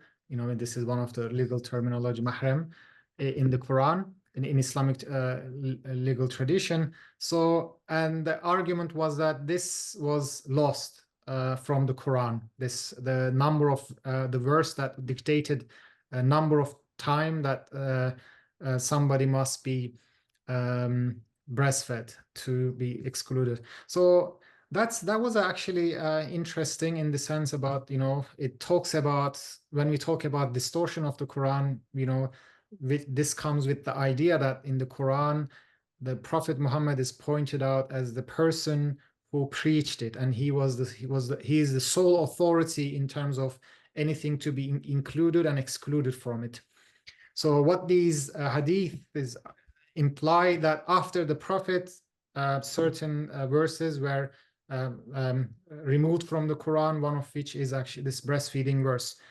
Then, of course, when we look at the analyze it systematically, we see that none of those reports about the number of breastfeeding, the missing verse, the Quranic verse, so-called missing verse, can be attributed back to Aisha. And I think, this is one thing, one important thing. This is what we see in a real term, how these legal traditions, legal schools impose their views on the hadith. Because, thinking as a legal scholar, one of the most important aspects of legal thinking is that there must be precision. You can't just say, okay, breastfeeding makes somebody mahram and then unmarriageable, and then that's it. You can't leave it to that, and they'll come and ask you how many times. So the scholars are trying, it's actually, they're trying to solve the problem, but they can't just come up with a random number. They have to they have to justify that number. So probably what's happened there is that there were already some ideas, some opinions, and then eventually those opinions first became part of hadith, and then they wanted to attribute it back to Aisha as get a justification. But I think what it tells us that when you look at the hadith and systematically analyze, you can easily figure out those additions, interpolations to hadith. I think that was the first chapter, and I think that chapter showed us in the book that if you systematically analyze hadith, there are certain things that you can easily figure out from the hadith, because it gives it away, and it is as long as you have enough variance, and if you compare those variants, then you can easily figure out what can be added and what cannot be, what is excluded from hadith. When I was reading your book, I was looking through your arguments, and I was trying to think of like the devil's advocate position as to how would people push back against this, to give you the opportunity to respond to that. So in the textual analysis of one variant of the sort of breastfeeding hadith in particular, you assert that it seems to be a genuine report because it notes a discord among the wives of the Prophet on a legal matter. So my question would be, why does this element prove the authenticity of the report or support the authenticity of the report? Because some people might say that it could also signify the possibility that the debate between the wives is simply sort of a retrojection or almost like a ventriloquizing of a legalistic debate that was occurring among jurists at the time the hadith was recorded, that they just simply put into the wives' mouths. Both interpretations of the evidence sort of seems equally speculative, barring some sort of independent proof supporting one against the other. And so some people might point to this as sort of like an arbitrary element or a weakness in isnad-cum-matn analysis when it comes to analyzing the text itself. So when I was a little bit smiling because I remember the emotions when I was going through writing that text. So when I wrote it, I said I found something. Wow, that's very interesting. And yeah, I felt proud of myself. I'll explain it to you. And then I was like reading Motzki's book again, the Analyzing Muslim Traditions. I said, oh my God, he made the same argument. So I was like, okay, it's not me. So it's actually, he said it before me. So I then revised that part, and I included that he said it as well. Actually, this is something Motzki put through those hadith, analyze them through source criticism, which is different than isnad-cum-matn analysis. And he cautiously said, he made the same argument. But of course, I found out about it after I wrote that part, and I made that argument as well. So this is, so Motzki says that because these are critical of, it's actually something a little bit embarrassing for Muslims, that Muslims, the Prophet's wives are arguing with each other. It is probable that this hadith can be dated back to Prophet, but he says no, he can't say it because he doesn't have the evidence for it. He didn't do proper methodological studies, appropriate methodological studies to say that. So, and I say it at the time, so I say it with some kind of confidence, I say that. But this is, first of all, this is not the main argument. This comes to after exhausting all the arguments. This is just one of the arguments. Of course, we put through it. I put through it isnad-cum-matn analysis. I, did back to the first common links, and then put, go through all this process. It comes back to the wives of the Prophet, and then, of course, wives of the Prophet. They had access to the Prophet, and if they claim that about an incident that Prophet did, then of course there is a possibility. But here it's one of the arguments. It's not the only argument. Of course, if I just said it, because Motzki didn't say it, because otherwise it would be just a speculation, and it would be speculation just based on that argument. But if if it falls together with many other arguments, then of course this is why I'm saying it. So it's good that you caught it, and it's good that I explained it to you.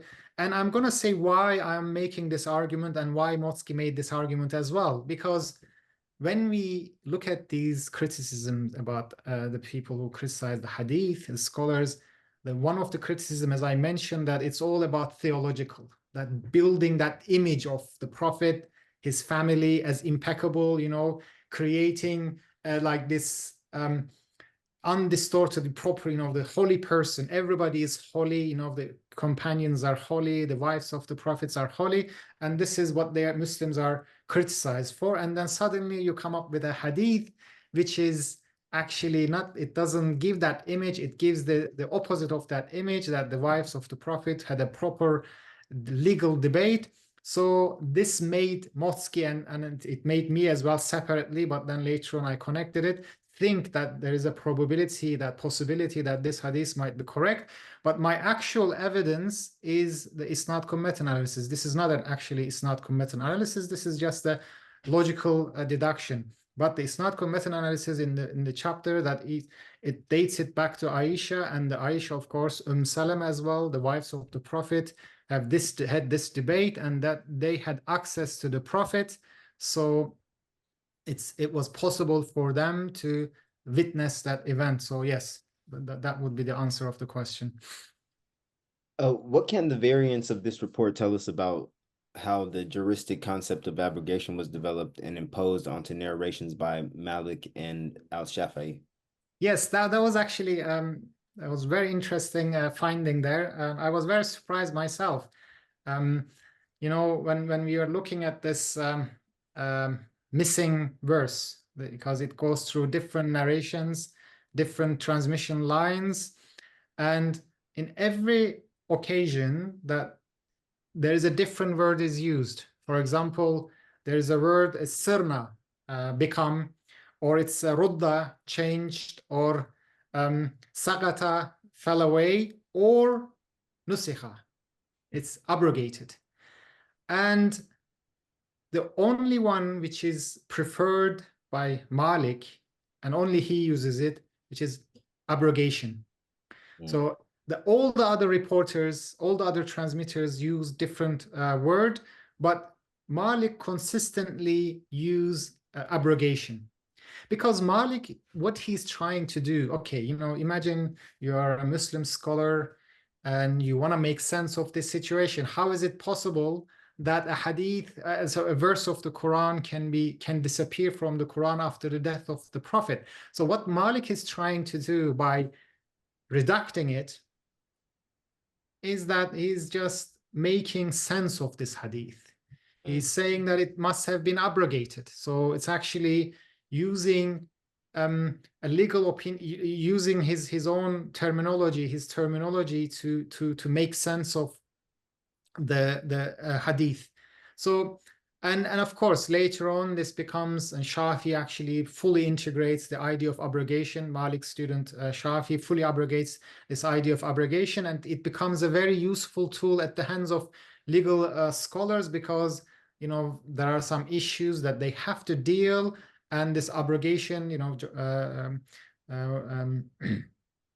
John Burton wrote a very lengthy book about this. It's a very important book, and he actually goes through all these legal issues related to abrogation. So this abrogation becomes a central pillars of legal scholars in terms of dealing with these kind of difficulties when they had a views, or when they wanted to interpret. This abrogation, I think, one of the most misused concept in Islamic tradition. For example, when you read about jihad, the verses of the jihad in the Quran, they say it's abrogated. One of the verse that tells about to their old brothers, and then there's the killing verse, the sword verse, and that's the now verse that you have to go and kill the others. So so this abrogation, I think it became a very important tool for manipulating the interpretation of the Quran and attributing views to Quran. And this is but I'm not saying Malik or Shafi had these malicious ideas.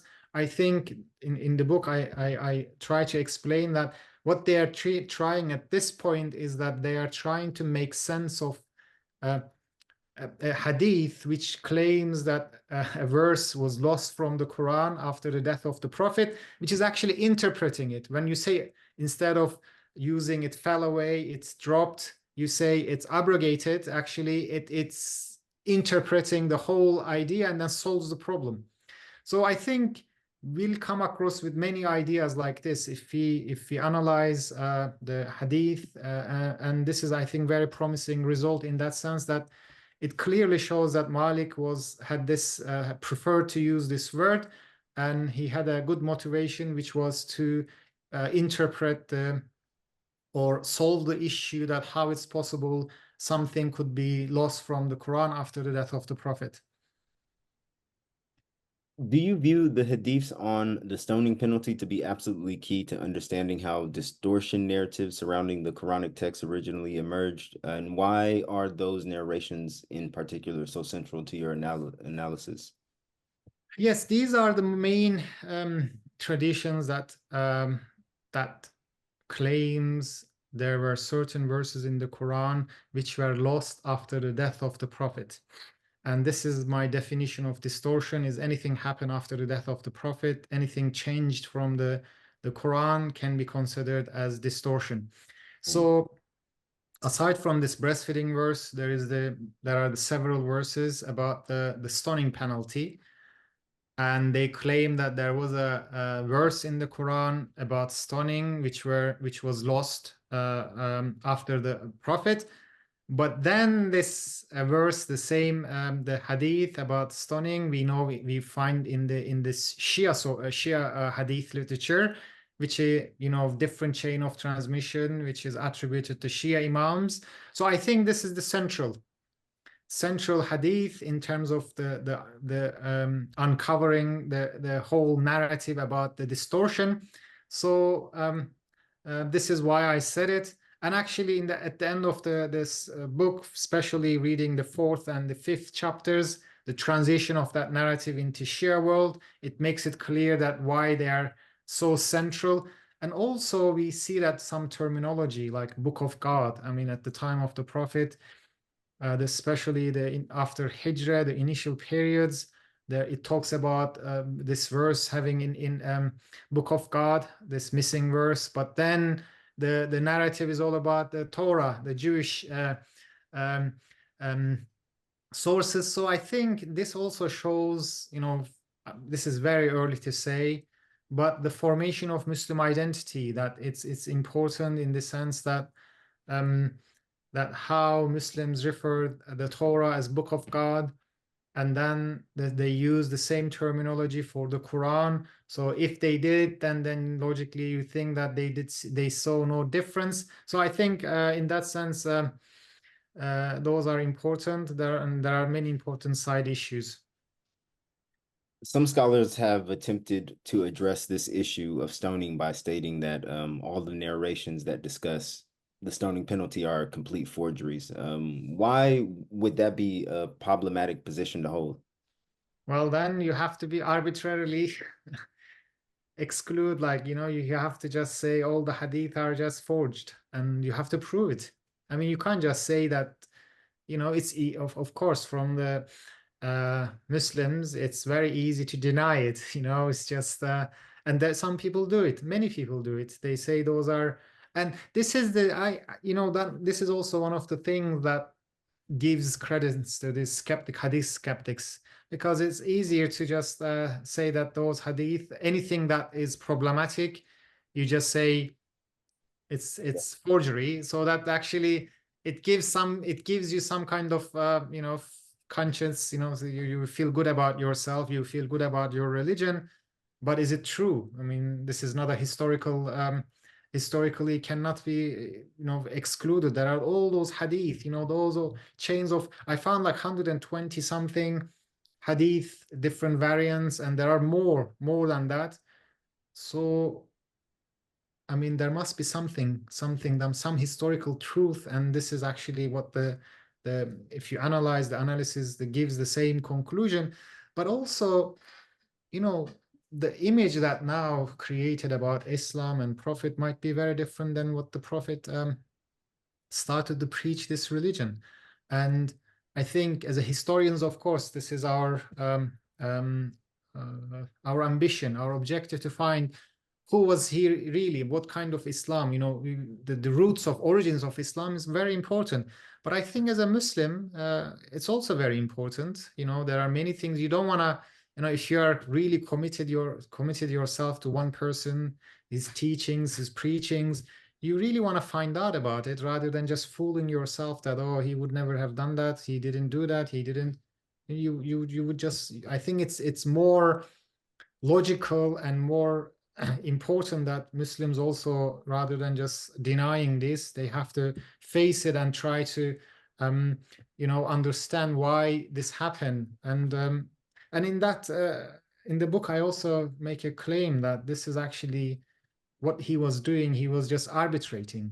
He wasn't judging, because in that tradition nobody came and asked him to find, as a judge, you would come and ask, he never tries to establish if it happened. They just come in, there's arbitration, and they come to him and they ask him to arbitrate, and then he does what arbitrator does. The arbitration is find a true penalty. So, and he does it. I mean, this is something that we can learn a lot about. What is the difference between prophet as a preacher, as a prophet, and as an arbitrator? So this would tell us a lot about early Islam, formation of early Islam. And he wasn't always a prophet, and he was sometimes an arbitrator. And sometimes what he did as an arbitrator might have been perceived as he did as a prophet, and then might be followed wrongly. So I think it makes it much more important that we really we study and we understand the Prophet's life systematically as a historian, but also Muslims. I think that is it's much rewarding to just deny. And denying is then you have to deny everything about the Prophet's life. Right. Then that puts Muslims into a very difficult situation.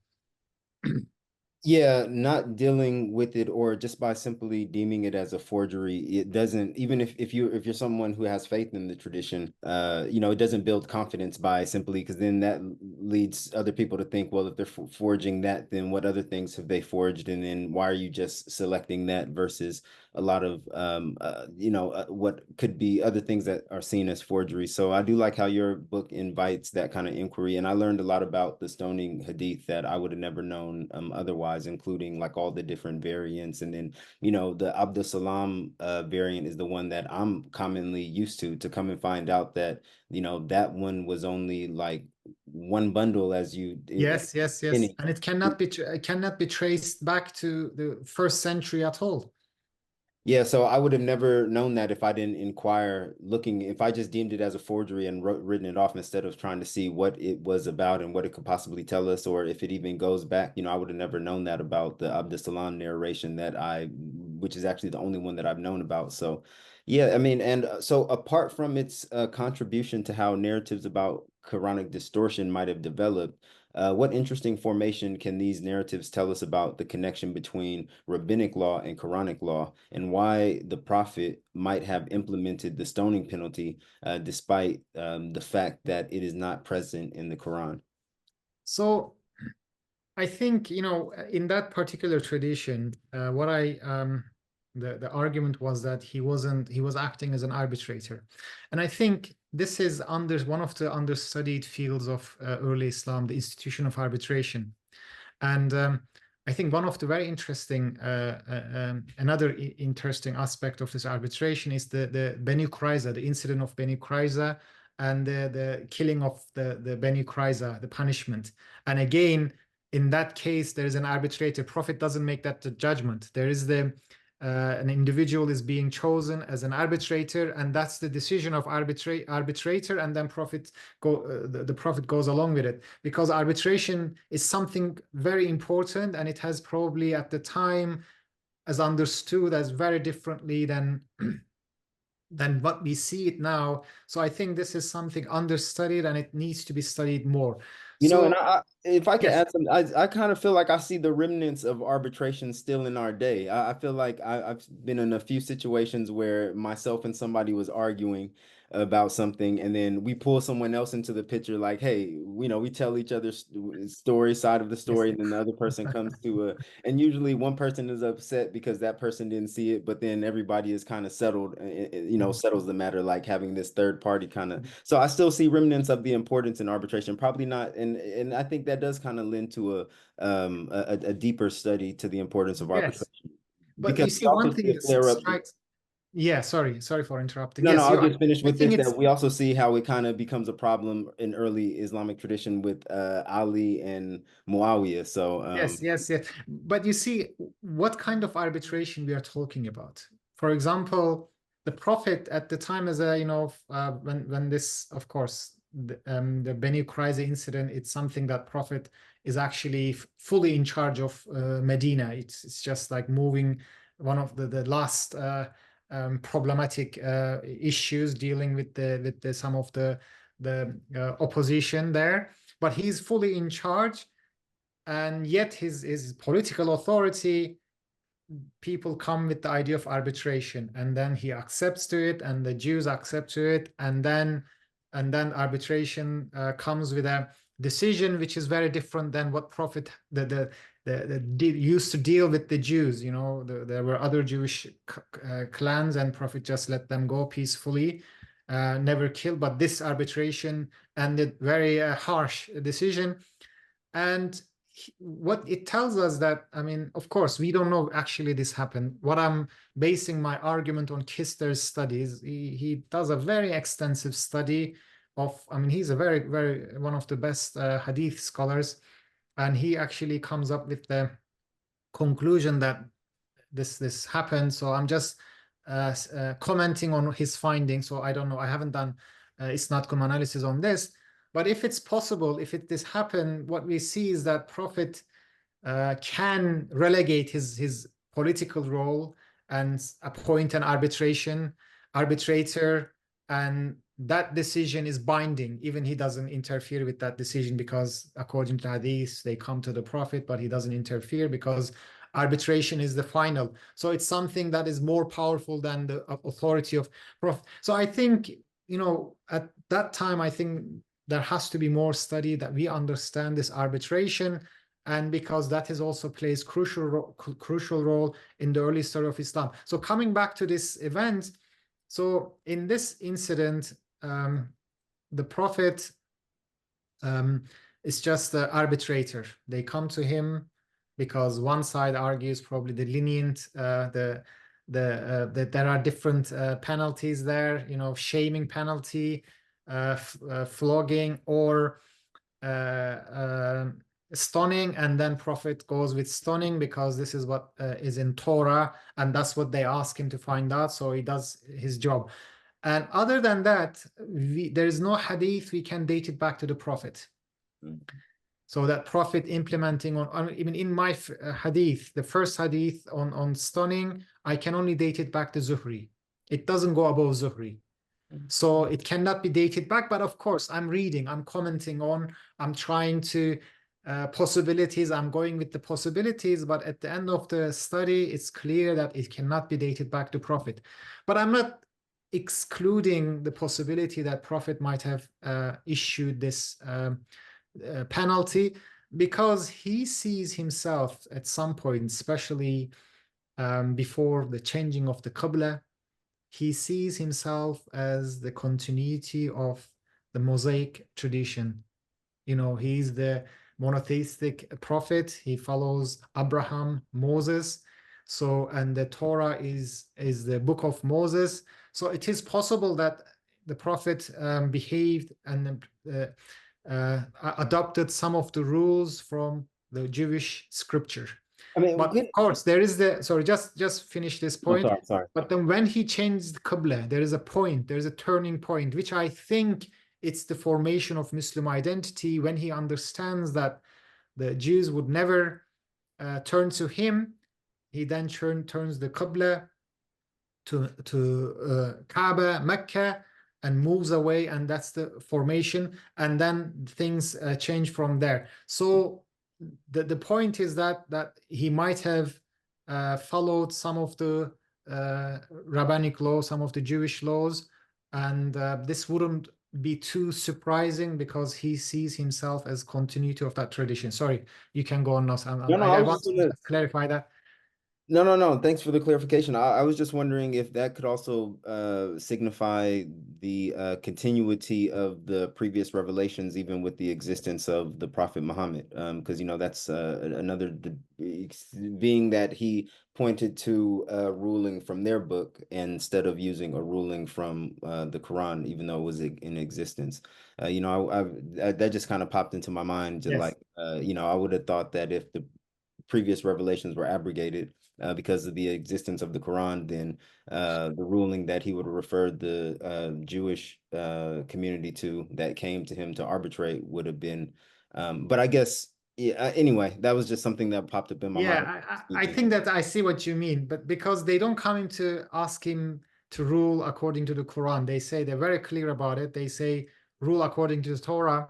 And this is actually goes along with the arbitration role of the Prophet when he comes to Medina. He's actually the main arbitrator, the constitution, so-called constitution of Medina. I think this is what the Ilka is making this argument in his book. That is actually, it's actually very historical, that argument that constitution of Medina was actually a real document, and this was the initial role of the Prophet, and probably this role was more important than role is as prophet, because this is his role as a prophet just was related to the Muslims, the people who followed him, the people who believed him. But his role as an arbitrator was accepted by everyone. You know, we see that those Jews are coming to the Prophet. It's actually something to back up that chapter in the early history of Islam. But we still don't know what we really mean as his role as a prophet, as his role as an arbitrator. And the second issue I just wanted to also, you know, brainstorm with you that about, you know, why didn't he implement the Quranic law? But Quran was still being revealed at the time. Then this is the very early period that he moved to Medina, probably because Jews are still coming to the Prophet and asking, meaning that these hostilities hadn't started yet. So I'm assuming this is a very early time that happened. And so there's nothing in the Quran about it. So Prophet just probably went along with the established tradition at the time. But this established tradition, of course, what I mean by established is, of course, that if the Jews were disputing it about them among themselves, it wasn't very established. So these are all ideas, of course, needs to be studied Yeah, no, further. this idea of him as an arbitrator vis-a-vis a prophet is very interesting. I'm gonna try to see if I can find some literature on it once we're finished. But just so your argument essentially is about sort of like the ideas that, you know, the prophet just implemented this penalty prior to the revelation in the Quran of the verses about lashing that was sort of superseded the stoning penalty in terms of the punishment for zina. How obviously the later legal tradition didn't take that view, and they viewed the stoning penalty as part of prophetic law. So how might later legal debates about the stoning penalty, its justification, and also how it should be implemented, how could they have distorted the matn of these narrations through interpolations? So I'm not a legal scholar. Again, I don't want to issue a judgment on what is the Islamic penalty. You know, this is something legal scholars have to deal with it. I mean, this is a good part. I'm a historian. I'm just I don't have to deal with that drama side of it. So they have to really revisit that idea. But I think the problem is that when, you know, there is a so the prophet implements this penalty probably in the very early period as an arbitrator. He might have implemented it once or twice. We cannot verify it because I mentioned Pavlovich's research. He wrote 3 articles on this. He analyzed the other ones, and again, none of them can be dated back to the prophet. But of course, Pavlovich is more Jumbolian, so he might have stopped at the common link. I couldn't see the chain of transmission, so I cannot say, but I accepted his findings in the book. But I am also cautious. It might have happened once or twice. I'm not, you know, it probably will be, it wouldn't change much. So when it's probably in the first, when he moved to Medina, Muslims moved to Medina, maybe in the first year, second year, this might have happened, and it stopped. And then the verse was revealed as the lashing verse was revealed, and then probably there's a pause there. And I don't know. I don't know any tradition that Abu Bakr did it or Omar did it himself during their rule. And then finally, Omar comes up with this very strong reinforcement of the rule, that he makes a very, very strong case that this is the penalty, and there was the verse in the Quran, and this verse was lost. I think this Omar's very strong position in this. I think that was the main reason why later legal scholars was also adamant on this idea, because it was unequivocal. Omar is making a very strong case, and the way it was presented in the reports, it was actually his legacy. Like, you know, just before he dies, he went to last, you know, in the last khutbah of the prophet, he goes to last Hajj, and it became his legacy. And this is also presented as his legacy, a stoning penalty, and also the succession issue. So I think he made such a strong case that regardless of the verse in the Quran about lashing, this became the norm of the, and some of the things you see that, you know, the question, the rabbinic law, and many things were actually added from the rabbinic law into the hadith to make it more like a formed idea, you know, the how do we know, you know, how to establish the occurrence of zina, adultery, you know, it's all actually adopted from the rabbinic law. I'm identifying those similarities. It's just adapted by Muslim scholars. So I think this is how it happened. But of course, we need to do more study and try to understand more about that. But I think there is this forcefulness of Omar is making a big difference there in terms of it's becoming a norm, the stoning becoming a norm in the Muslim tradition. And in terms of that, that narration that you just referred to about Umar, why do you think this narration can be reliably dated back to him? And you describe him as the common link, but is he not in the matn of the hadith, because it's sort of it's a report about his speech rather than the isnad? And if he is in the matn and not in the isnad, how can he be considered the common link? We don't have that kind of specific requirements that only chain of transmission can be considered as common link, because it's obviously the tradition is coming from Umar, so people are reporting from him, so he's at the top of the chain of transmission. So people are reporting, and there are some prophetic reports, and they say, oh, I heard Prophet saying that. So there is no specific requirement in isnad-cum-matn analysis that the name has to be in the chain of transmission, because it's already, everything is about Umar, that he's in the khutbah, people are hearing from him. And I think this is one of the reasons that it's usually difficult to find multiple transmissions. It's usually single transmission, because he delivered this from khutbah. I think that's why we have at least two chain of transmissions. And the reason I can tracing it back to Umar, because we have two independent transmission lines coming from from Umar. So going back to the idea of verifiability, to establish verifiability, you should at least have two different chain of transmission. If there was a one, you can't establish you can verify it. If somebody tells something, you either accept, you deny, because you can't verify. But if two people are witnessing the same event, you listen to from these two different people, then there is a possibility of verifiability, which is the requirement to be able to trace it back to a source. So in this analysis, of course, one important issue was there. One of the transmitters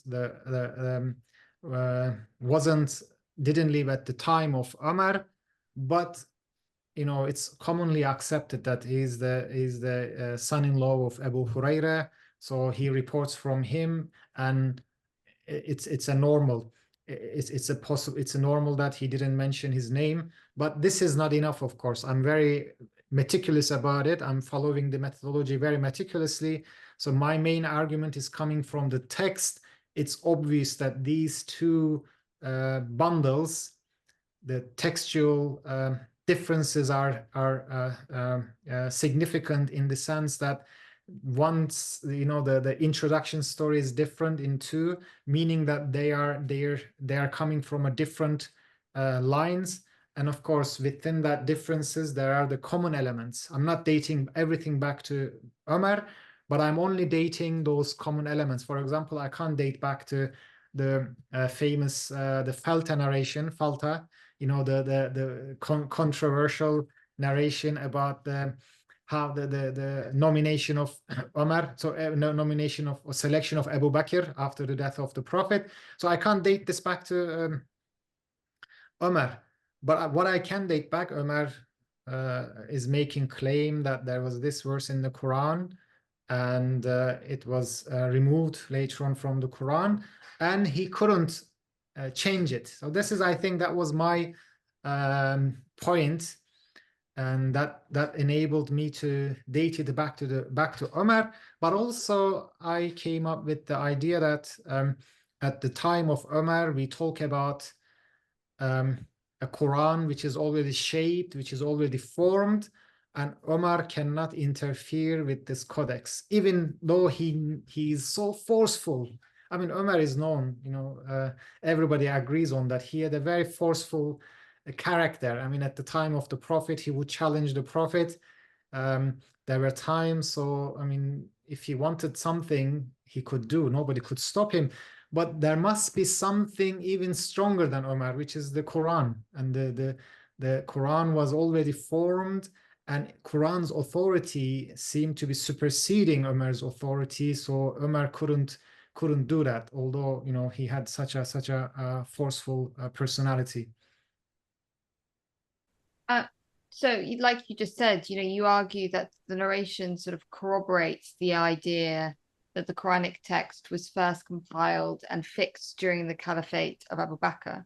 Yes. For those who believe that the Quran was compiled and codified later than that, why could not this element of the narration represent a retrojected anachronism that actually undermines the possibility that this hadith can be traced back to Umar?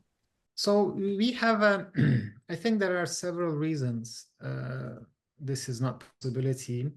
First possibility is because we have corroboration of two set of hadith. One hadith is the compilation of the Quran at the time of the Prophet. So at the time of, sorry, not Prophet, Abu Bakr.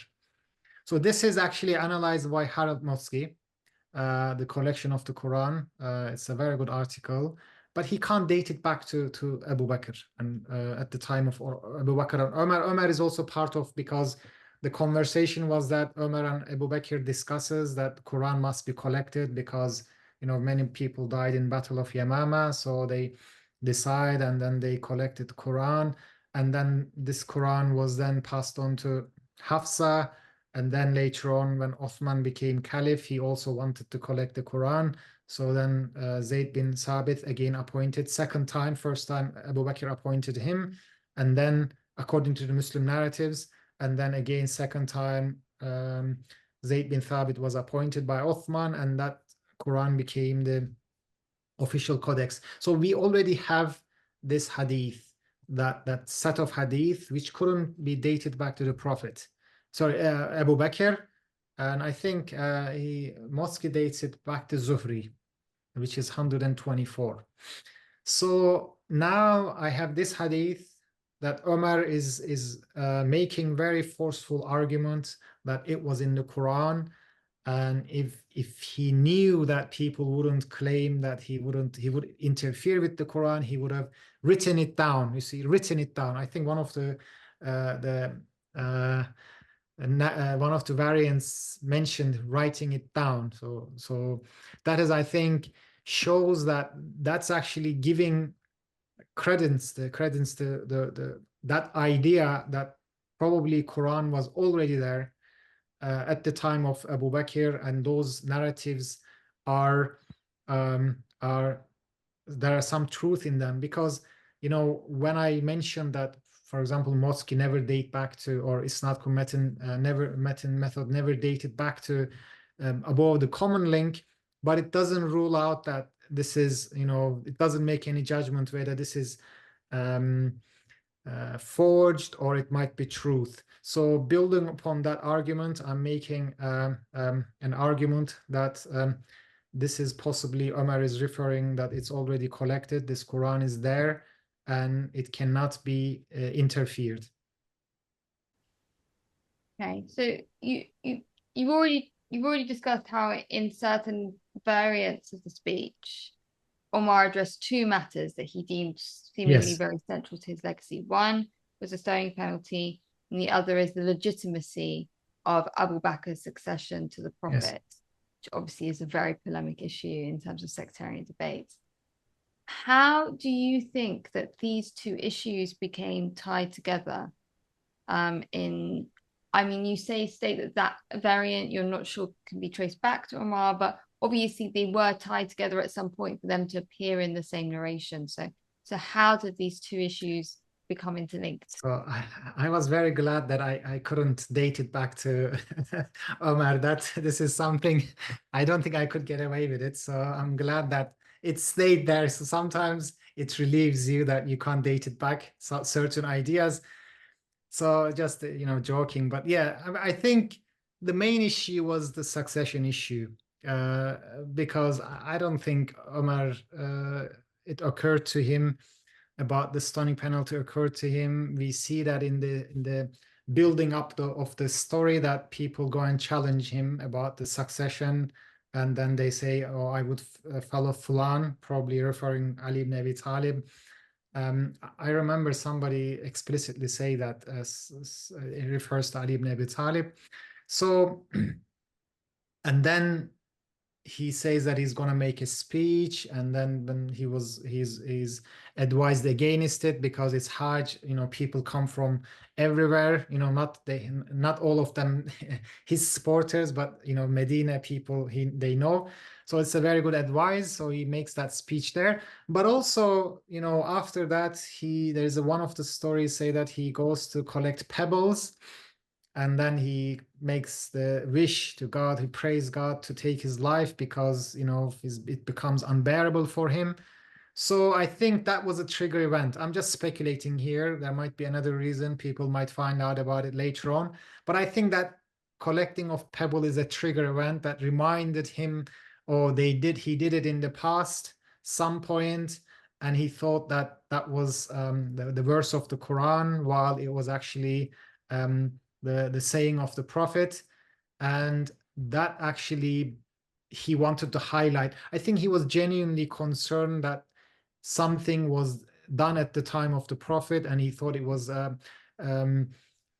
part of the Quran, and he was genuinely concerned that people would forget about it, meaning that it wasn't people's agenda, it wasn't practiced. So he wanted to make that statement to warn people. But I think the actual issue was to discuss the succession, because that was his legacy and legitimacy of his succession. His caliphate was tied to Abu Bakr's succession because Abu Bakr appointed him. So he heard some people was making fuss about it, so he wanted to clarify it, and that was the main issue. But this is all possibilities, probabilities, because as I said, I cannot date that back there, thankfully, back to Umar. In your view, do the possible later interpolations include the idea that the Quran was missing specific verses, or do you think Umar really believed that the verses he explicitly cites had been consciously omitted? Yeah, those one correction is here. I clarified it later on. Those so-called verses cannot be, missing verses cannot al-shaykh wa al-shaykha, meaning the old man and old woman. They cannot be dated back to Umar. I think they were later on interpolations, because when you look at the different narratives, they can only date it back to a very late period. And I think this is because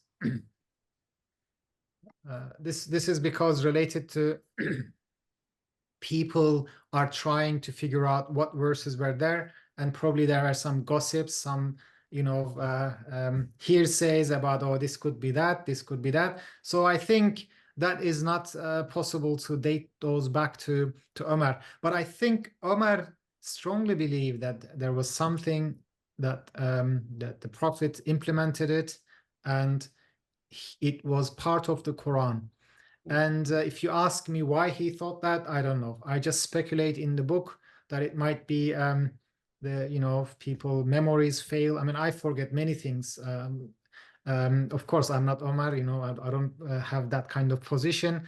But there is another issue, of course, attached to it, which is the theological aspect of it. How it's possible that this caliph and such a highly regarded figure in Islam could forget something or could confuse something.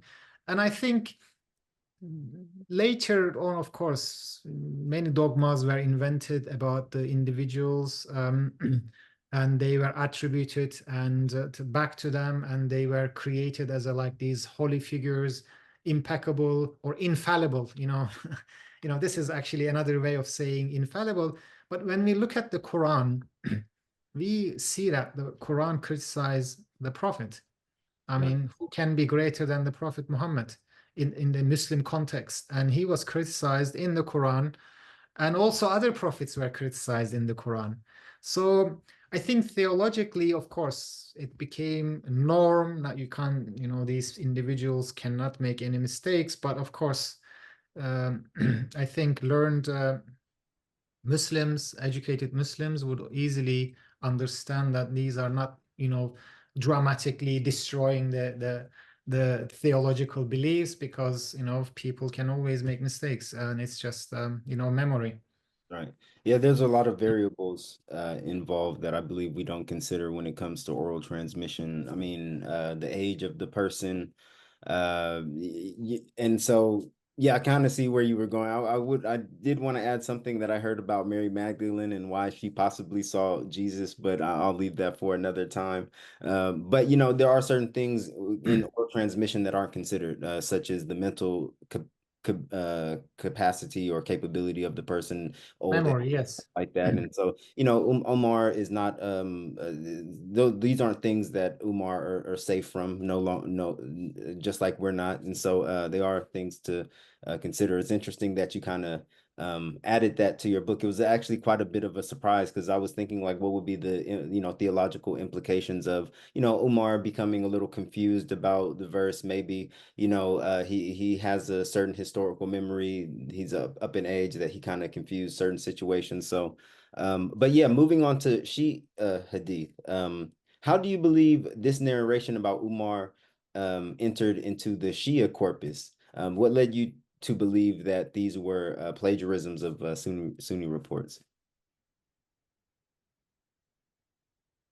Oh, your sound. Sorry, it's just I'm getting some notification. I tried to mute it, but I realized I just muted. I thought I was muting the notification, but I muted myself. So yes, I think it's very easy to understand how easy for this narrative to be, noted by Shias, because this is what Shias have been telling from the start. They were saying that the succession was not a smooth process. They claim that Ali and his followers and his family, actually the family of the Banu Hashim, the family of the Prophet, were not in the scene. They were not. They were burying the Prophet, and then Umar and Abu Bakr went to the meeting of Ansar, and then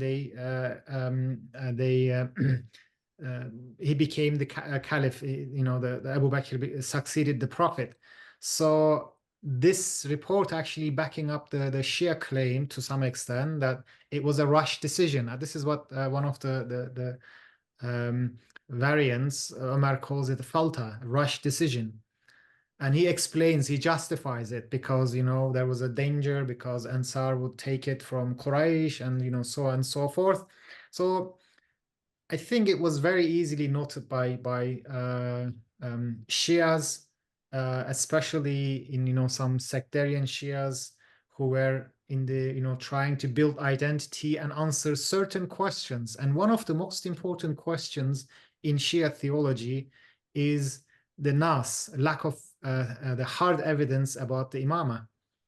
So I mean, you don't need to be genius to figure out that, okay, if there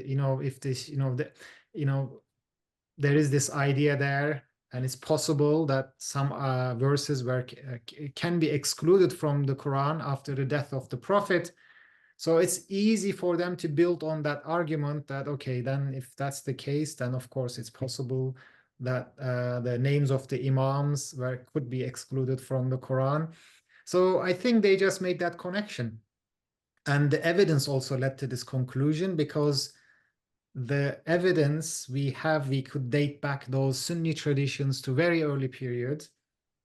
And then we can date Shia traditions to late periods, 2nd century, 3rd century. And we can find the same text that attributed to Omar and the other hadith used by the Shias, and they changed the chain of transmission, turned it into Shia chain of transmission, and attributed to their imams, and you can't date back those to imams. So this is actually their very strong evidence that these are taken from the Sunni sources and then plagiarized and turned it into Shia traditions. And actually, this is something very important that it tells us, once this idea of projecting back, forging a tradition, even if it's forged, you can notice that it's forged and it's usually based on an existing tradition. I think this is something very important. I'm not sure this is the case most of the time, but what we see from this limited evidence, what I can see is that when plagiarism, when forgery happens, it's usually based on a master copy, and people are more inclined to play around with what is already there, add things, remove things, because it's very easy to do this. It's already there. You know, you can easily argue that, oh, no, this is the correct version of this report. That is the wrong one. So rather than coming up with something entirely new, what you are doing is actually you are just playing with what is already there. So actually, this is a whole different understanding of forgery culture in Muslim early Islamic history. I think that is one of the important findings of the book as well. Why do you think Shia Hadith compilers and critics were not able to identify these narrations as forgeries? Then, I mean, you kind of went into it. It kind of confirmed certain allegations that they already believed, but you know, it seems like they just too readily accepted these. Yeah, isn't it? I mean, it's and it's so easy. I mean, it goes well with the, you know, this is. I think what happened is these were came out in a period where Shias were building their identity, and the Imam, the 12th Imam, went into occultation. So they were trying to make sense of many things, and this argument was very useful for them. And of course, later on, they detected it. I mean, I thought nobody detected it. I was like, yes, I found something. It's a groundbreaking, but of course, you never, I mean, in history, everything is, there's little you can find new. Yeah, But what nothing's you new can under the do, sun. you can always bring up more forceful arguments. So I asked some friends, scholars in Iran. I said, look, I found this. And how come nobody's detected? And of course, you know, then they sent me these great scholars, Ayatollah Hui, Ayatollah Brujardi. These are, you know, top scholars, hadith, especially Ayatollah Hui. I mean, his book is amazing. So they already detected it. They said, oh, these are very suspicious. These are very similar to reports attributed to Omar. Be careful. And they say that these are imams but they deny, they don't deny that they were forged. They say imams must be doing taqiyya. So they detected, but because these were included in some of the key texts, you know, the 4 books, some of the most important 4 books, so they couldn't just simply, and reliable transmitters, some of them were transmitted by reliable transmitters. So they just simply couldn't say they were forgeries, because then there's the backlash. So they said imams must be doing taqiyya, or dissimulation. So yes, they did find it, and but the reasoning was very different than what I argued. Okay. And how difficult is it to use ICMA when analyzing the Shia corpus in comparison to the Sunni corpus? Because I always hear about it being applied to the Sunni corpus, but never really to the Shia. Can it be applied in exactly the same way, or does Shia I corpus did. You see, Yeah. this is what I've done in the book, but I've done it in my previous book as well. Okay. Well, I mean, it was just in terms of discussing Yes.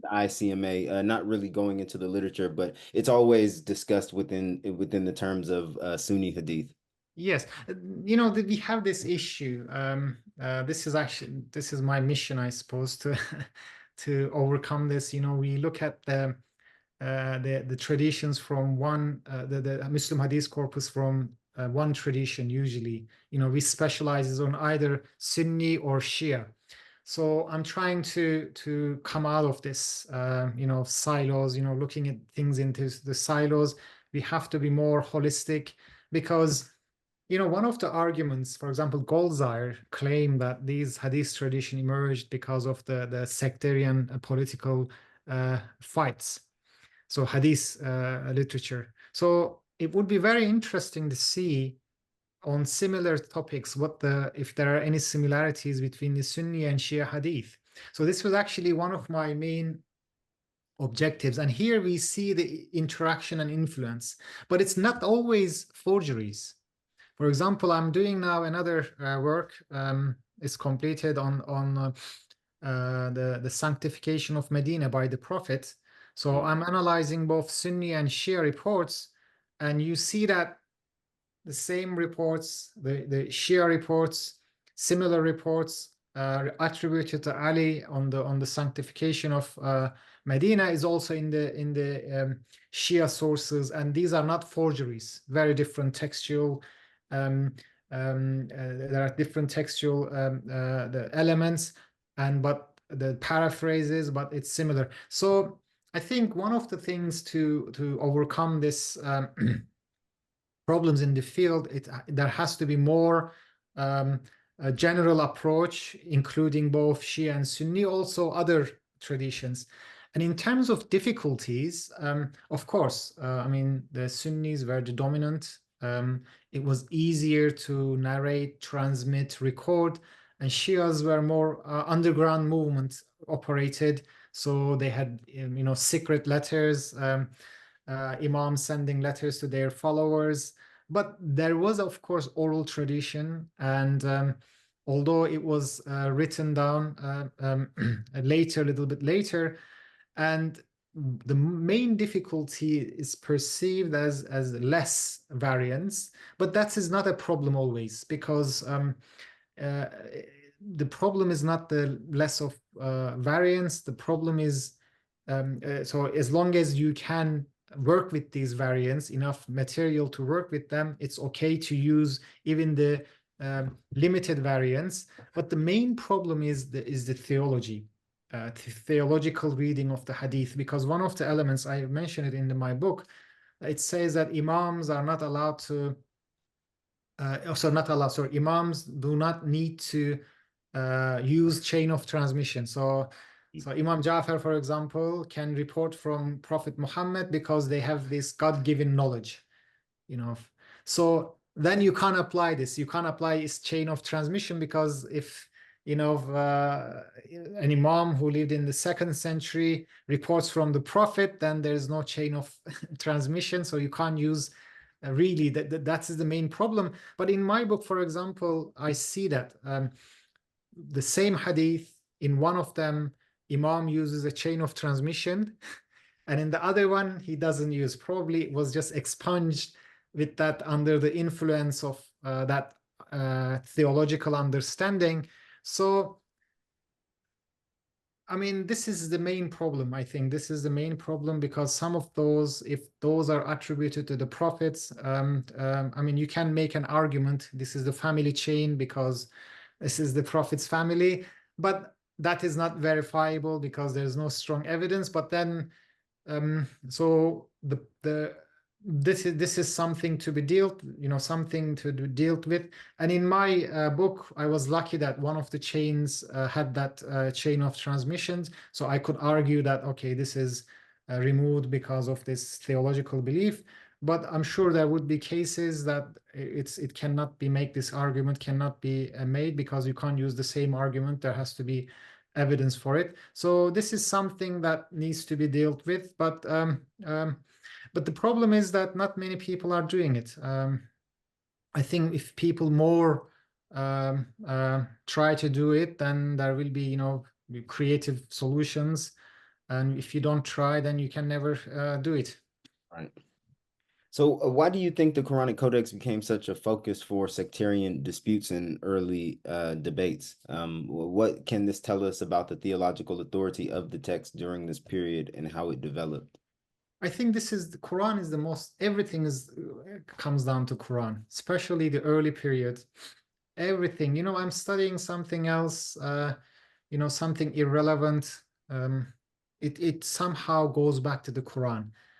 Because Quran is I think after the death of the Prophet, I mean, what is left? It's the Quran. So Quran is the center point, gravity, center of gravity.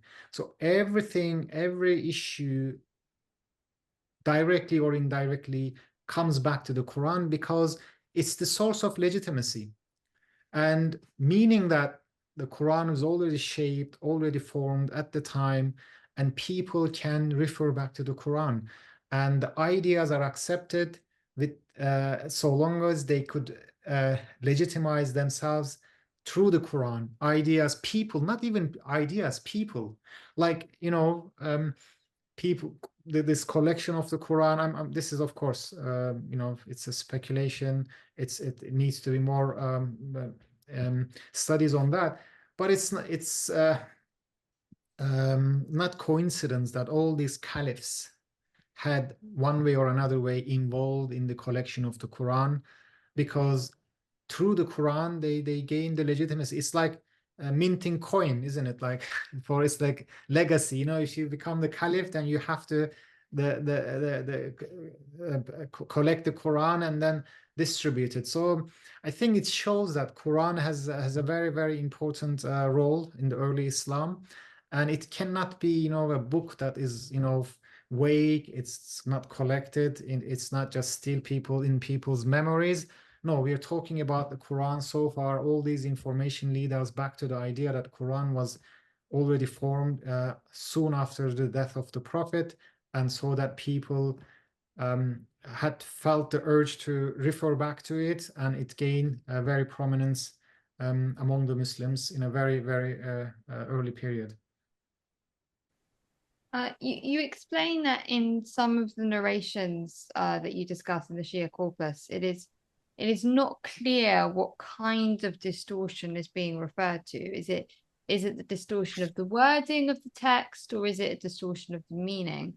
And some scholars, like Hussein Madrasi, believe that it's established that the Shia Imams did teach their students that the meaning of the Quran had been distorted, but not the text itself. So the idea, for example, that Imam Ali should have been in this verse was more the tafsir of the verse rather than sort of the actual text of it. In order to diffuse the allegations of Quranic distortion in Sunni sources, this is how he argues it. What do you make of this claim? Yes, I don't think it's we know that they made a clear, I mean, if you look at the different traditions, they made an effort, especially Jafar al-Sadiq. He made a very, and Bakr, Imam Bakr, they made an effort to clarify their position on what they mean by distortion.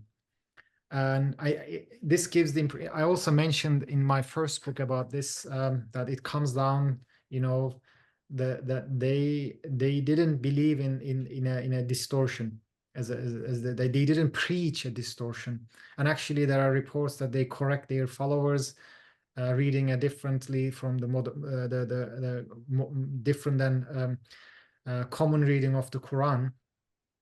And also in the Quran, it's distortion, it's more related to the interpretation. It's not in the, of course, it refers once, I think only once, the distortion of the text. Most of the time it refers to distortion of the meaning.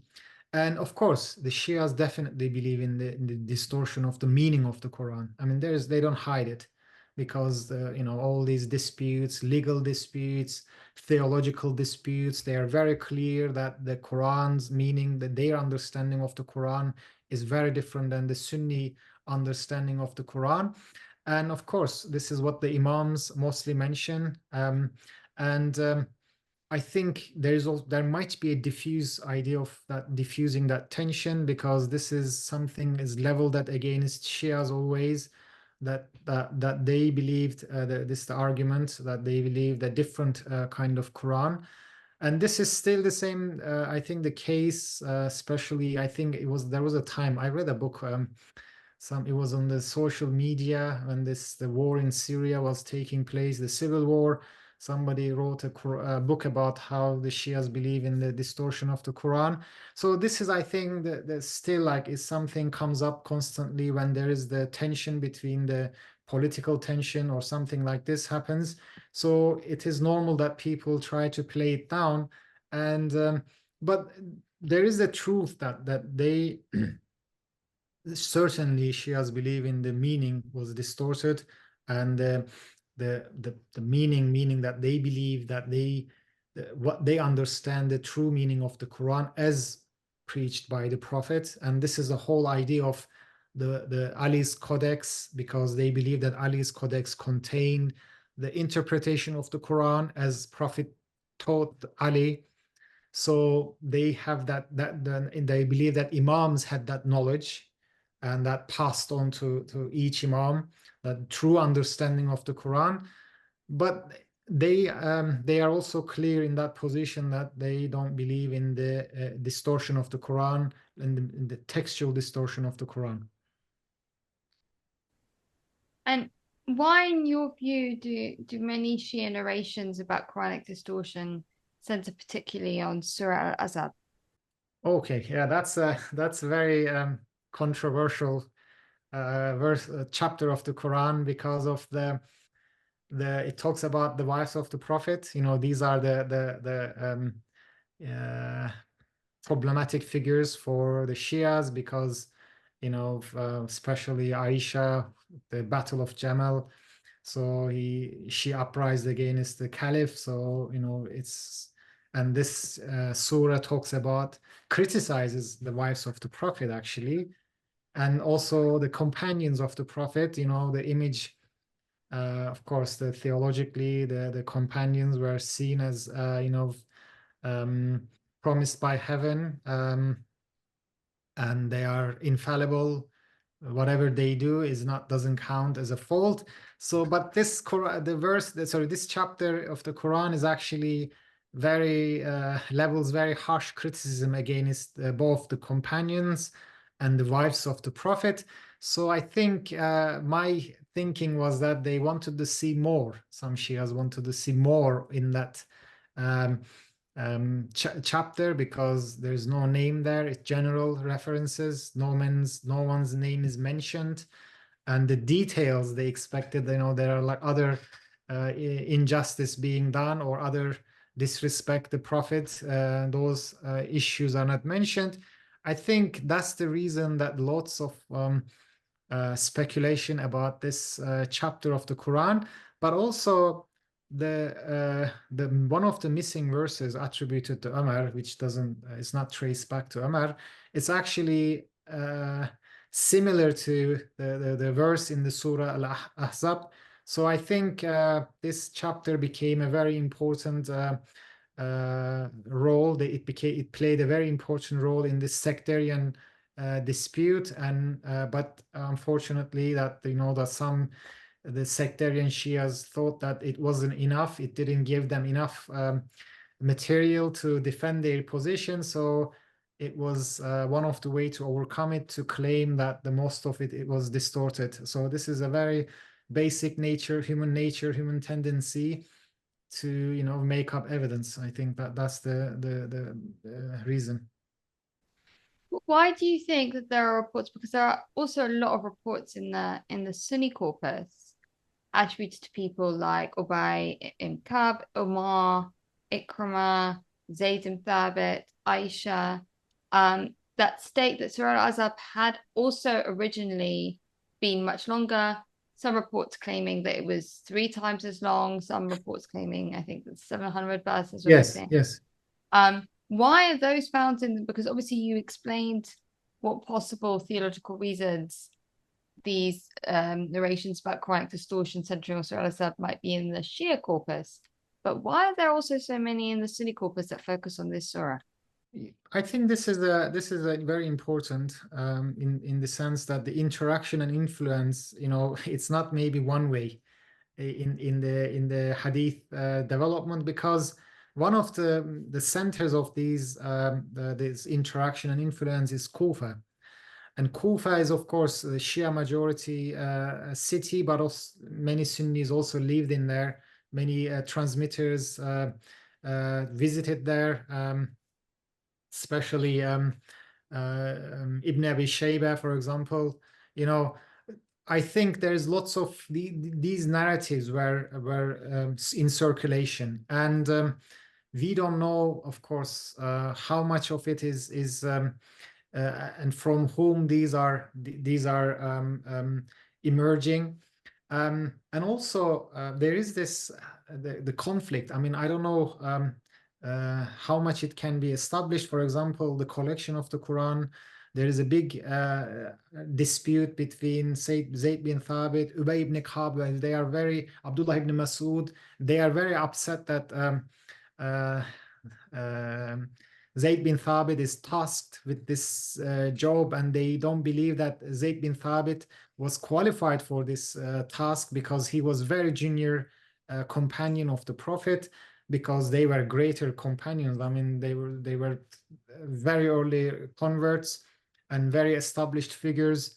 Ubay ibn Ka'b, Abdullah ibn Masud, and then suddenly you come up with the Zayd bin Thabit, the most junior individual who involved in the Quran. So I think there might be many other reasons for it. So these are I can't tell much about it because I haven't I didn't study those, so they need to be studied. But also what I remember, they don't have many variants, I think. So these are, you know, few variants. I don't know if they can be analyzed by isnad-cum analysis. There might be more variants. I'm not aware of. So I think they deserve more study so that we can see the whole picture, and then we see that the interaction and influence and where they really come from, which side these hadiths are originated. And it might not be all of them are coming from the Shias, there might be coming from Sunnis. So because there is this sectarian debate is taking place, so probably each parts, they want to come up with their own arguments and their own evidences. Yes, in building on that, so Hossein Madaresi has pointed out an essay that you actually refer to in your book. It's in your footnotes in your bibliography, about I think it has a very similar title to your book. It's called Early Debates on the Integrity of the Quran. He talks about some reports on the collection of the Quran that can be found in the Sunni corpus that asserted that the Quran originally contained passages specifically mentioning the name of Ali or the prominent position of the house of the Prophet, which are obviously not found in the Uthmanic Codex. Verses like 567, 333, etc., many others. So in terms of how these reports might have entered the Sunni corpus, Madaresi claims that they predate the presence of these same reports in Shia corpuses. So he argues the direction of travel of these would be from Sunni to Shia. Obviously, you're arguing that definitely the stoning hadith had that direction of travel. But would you also agree that these hadiths had that same direction of travel? Or do you think that there was the direction of travel was a lot muddier? I think, yeah, we have to be careful, you know, what he means, I think, the recording of it. So because Shia compilations are much later than the Sunni compilations. So in that sense, of course, the recording is different. But the circulation is, you know, as I said, it might be earlier than the recording. And the circulation point is Kufa. So we really don't know. This is a like muddy place, you know, that the ideas are, but it can be, I think, studied further. But what, you know, Mudarrisi is actually bringing all this, summarizing the Shia point of view, like the Orthodox Shias, like what I said, Ayatollah Hui, Ayatollah Burujerdi's position. But of course, he's very articulate. He clarifies many points, and it's extremely well researched. But what he doesn't do is he doesn't put those traditions, he doesn't date those traditions. It's just he's presenting an argument, a hypothesis. So what I did in my book, I actually put his hypothesis and the others' arguments into test, and so I achieved something. But I don't know. We have to, of course, it might be possible. It might not be possible. So we have to study and find out. So I can't say in definite terms. I can't say that. Yeah. I can't answer in definite terms. One thing that's very interesting in terms of all this debate about where these Quranic distortion narratives originate from, which sectarian group, scholars like Zamakhshari have actually alleged that the Aisha breastfeeding hadith, which included the element about the goat eating the Quranic verses, he argues that it originated in Shia circles and then went into Sunni circles. which obviously you dispute in your book, and you just prove that that element is something that can't be traced back to anybody. Yeah. Do you see that this debate continues? So this sort of like as we do more, as sort of isnad-cum-matn analysis develops, and we do more comparisons between sort of Sunni and Shia corpuses, do you think that these directions of travel will become less muddy, and we will get a I think clearer so. idea of where things originated? Yes, you see the main issue is uncertainty. You know, claims are made. You know, we hear many ideas, many hypotheses, many theses, and many assumptions. But this is something that is actually, I'm very passionate and very excited about the methodology.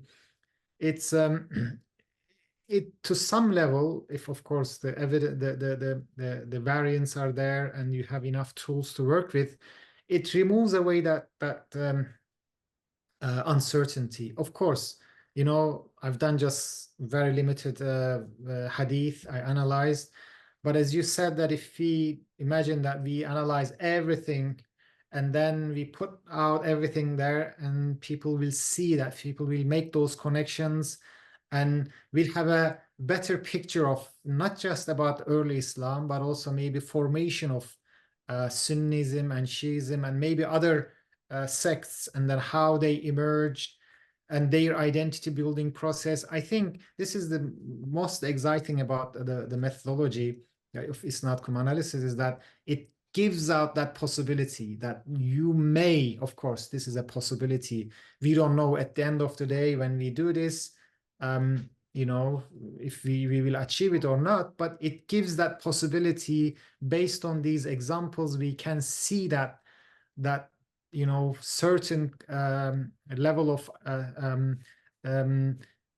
certain level of historical truth or historical events can be understood with some kind of certainty.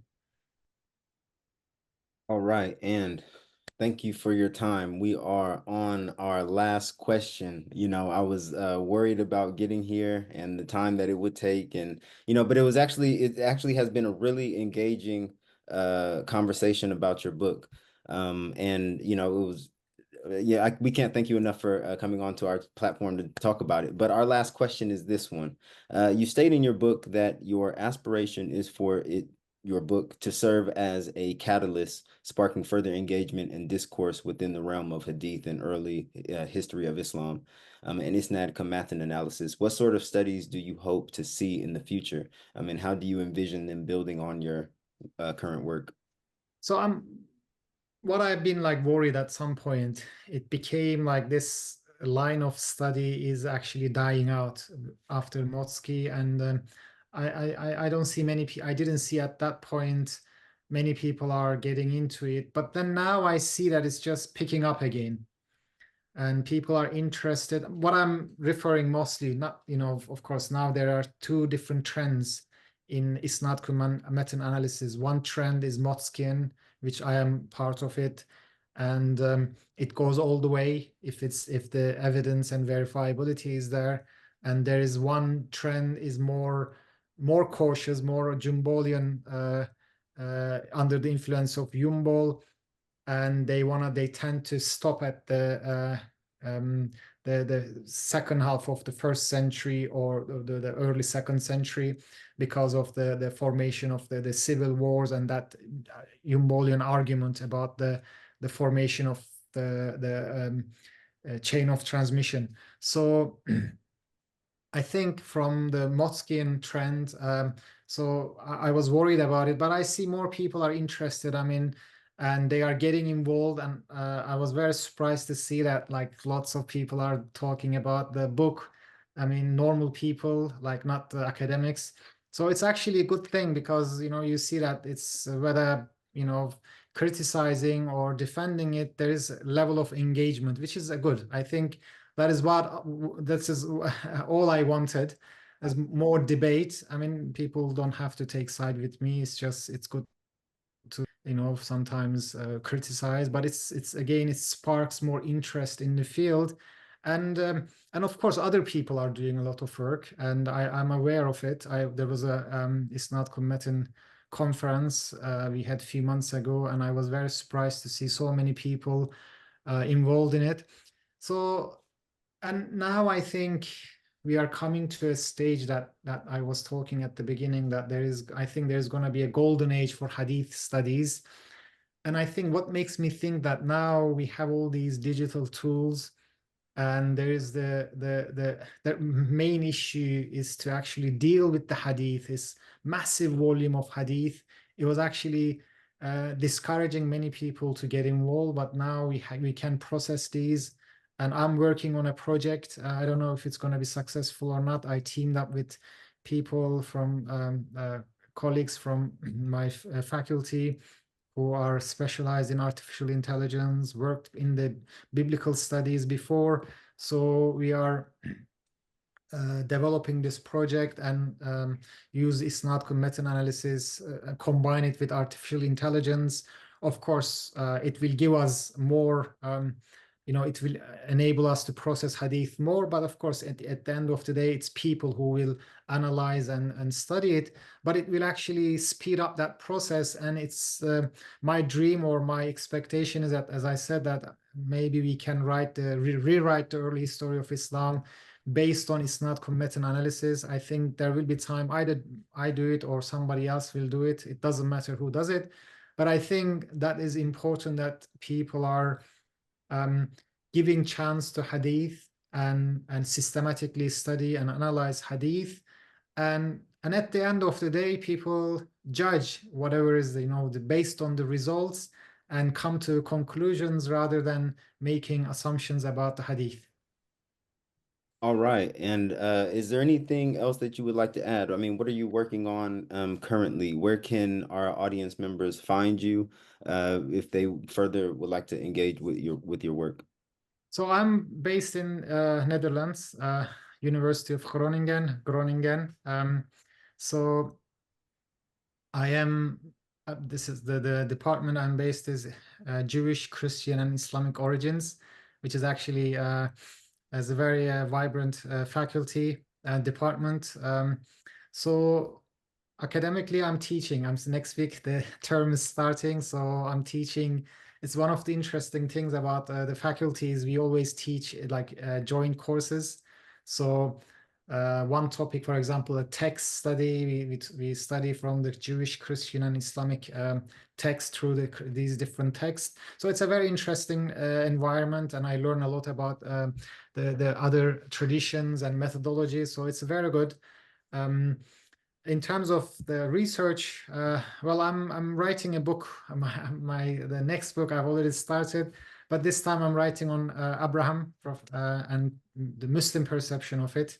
So I'm not using isnad-cum-matn method because this is something I'm very interested. But I'm working on this second project again. This combining isnad-cum-matn method with AI. And if this project is successful, of course, I'll be spending most of my time and analyzing and probably writing some part of early history of Islam based on AI and isnad-cum-matn. So this is something I'm very excited about, but this is a funding, successful funding application. So I'm putting together that application. And also I'm involved in this is a massive project. We are setting up a PhD program on Islamic early history of Islam. Already involved 8 universities involved, and we want to analyze early history of Islam from different perspectives: inscription, poetry, hadith, Qur'an. So we want to train new generations of PhD students. Again, this is based on grant success of the grant application. But these are the projects, and hopefully I'll get one of those, and then I'll move forward. Sounds really interesting, and I really do hope that you get the one for AI, because I really would like to see how Islamic studies and the proliferation of AI, what kind of results that turns out for the future. So again, thank you for your time. Thank you for writing such a wonder, what seemed or what seems like will be an impactful book to the field of Hadith and early Islam. And we hope to have you on again. Thank you very much, and I like to thank you both, you and Roxanne. And this is a very good opportunity for me to talk about my book, but also I think I had the opportunity to clarify some misunderstandings, because these misunderstandings are, writing, writing itself sometimes not enough. So this was a very good opportunity, but also it was a very good opportunity to meet you in person, because I've been following your work, and very erudite and important contribution. And thank you very much for inviting me. Thank you. It means a lot coming from you. And we'll see you around on social media. What's that? We'll see you around on Yes, social yes, media. of course. And Yes, maybe yes. even meet in person. If you ever attend a conference and we happen to attend, we'd be interested in meeting you. So, Okay. and on that note, assalamu alaikum. Assalamu alaikum. Thank you very much.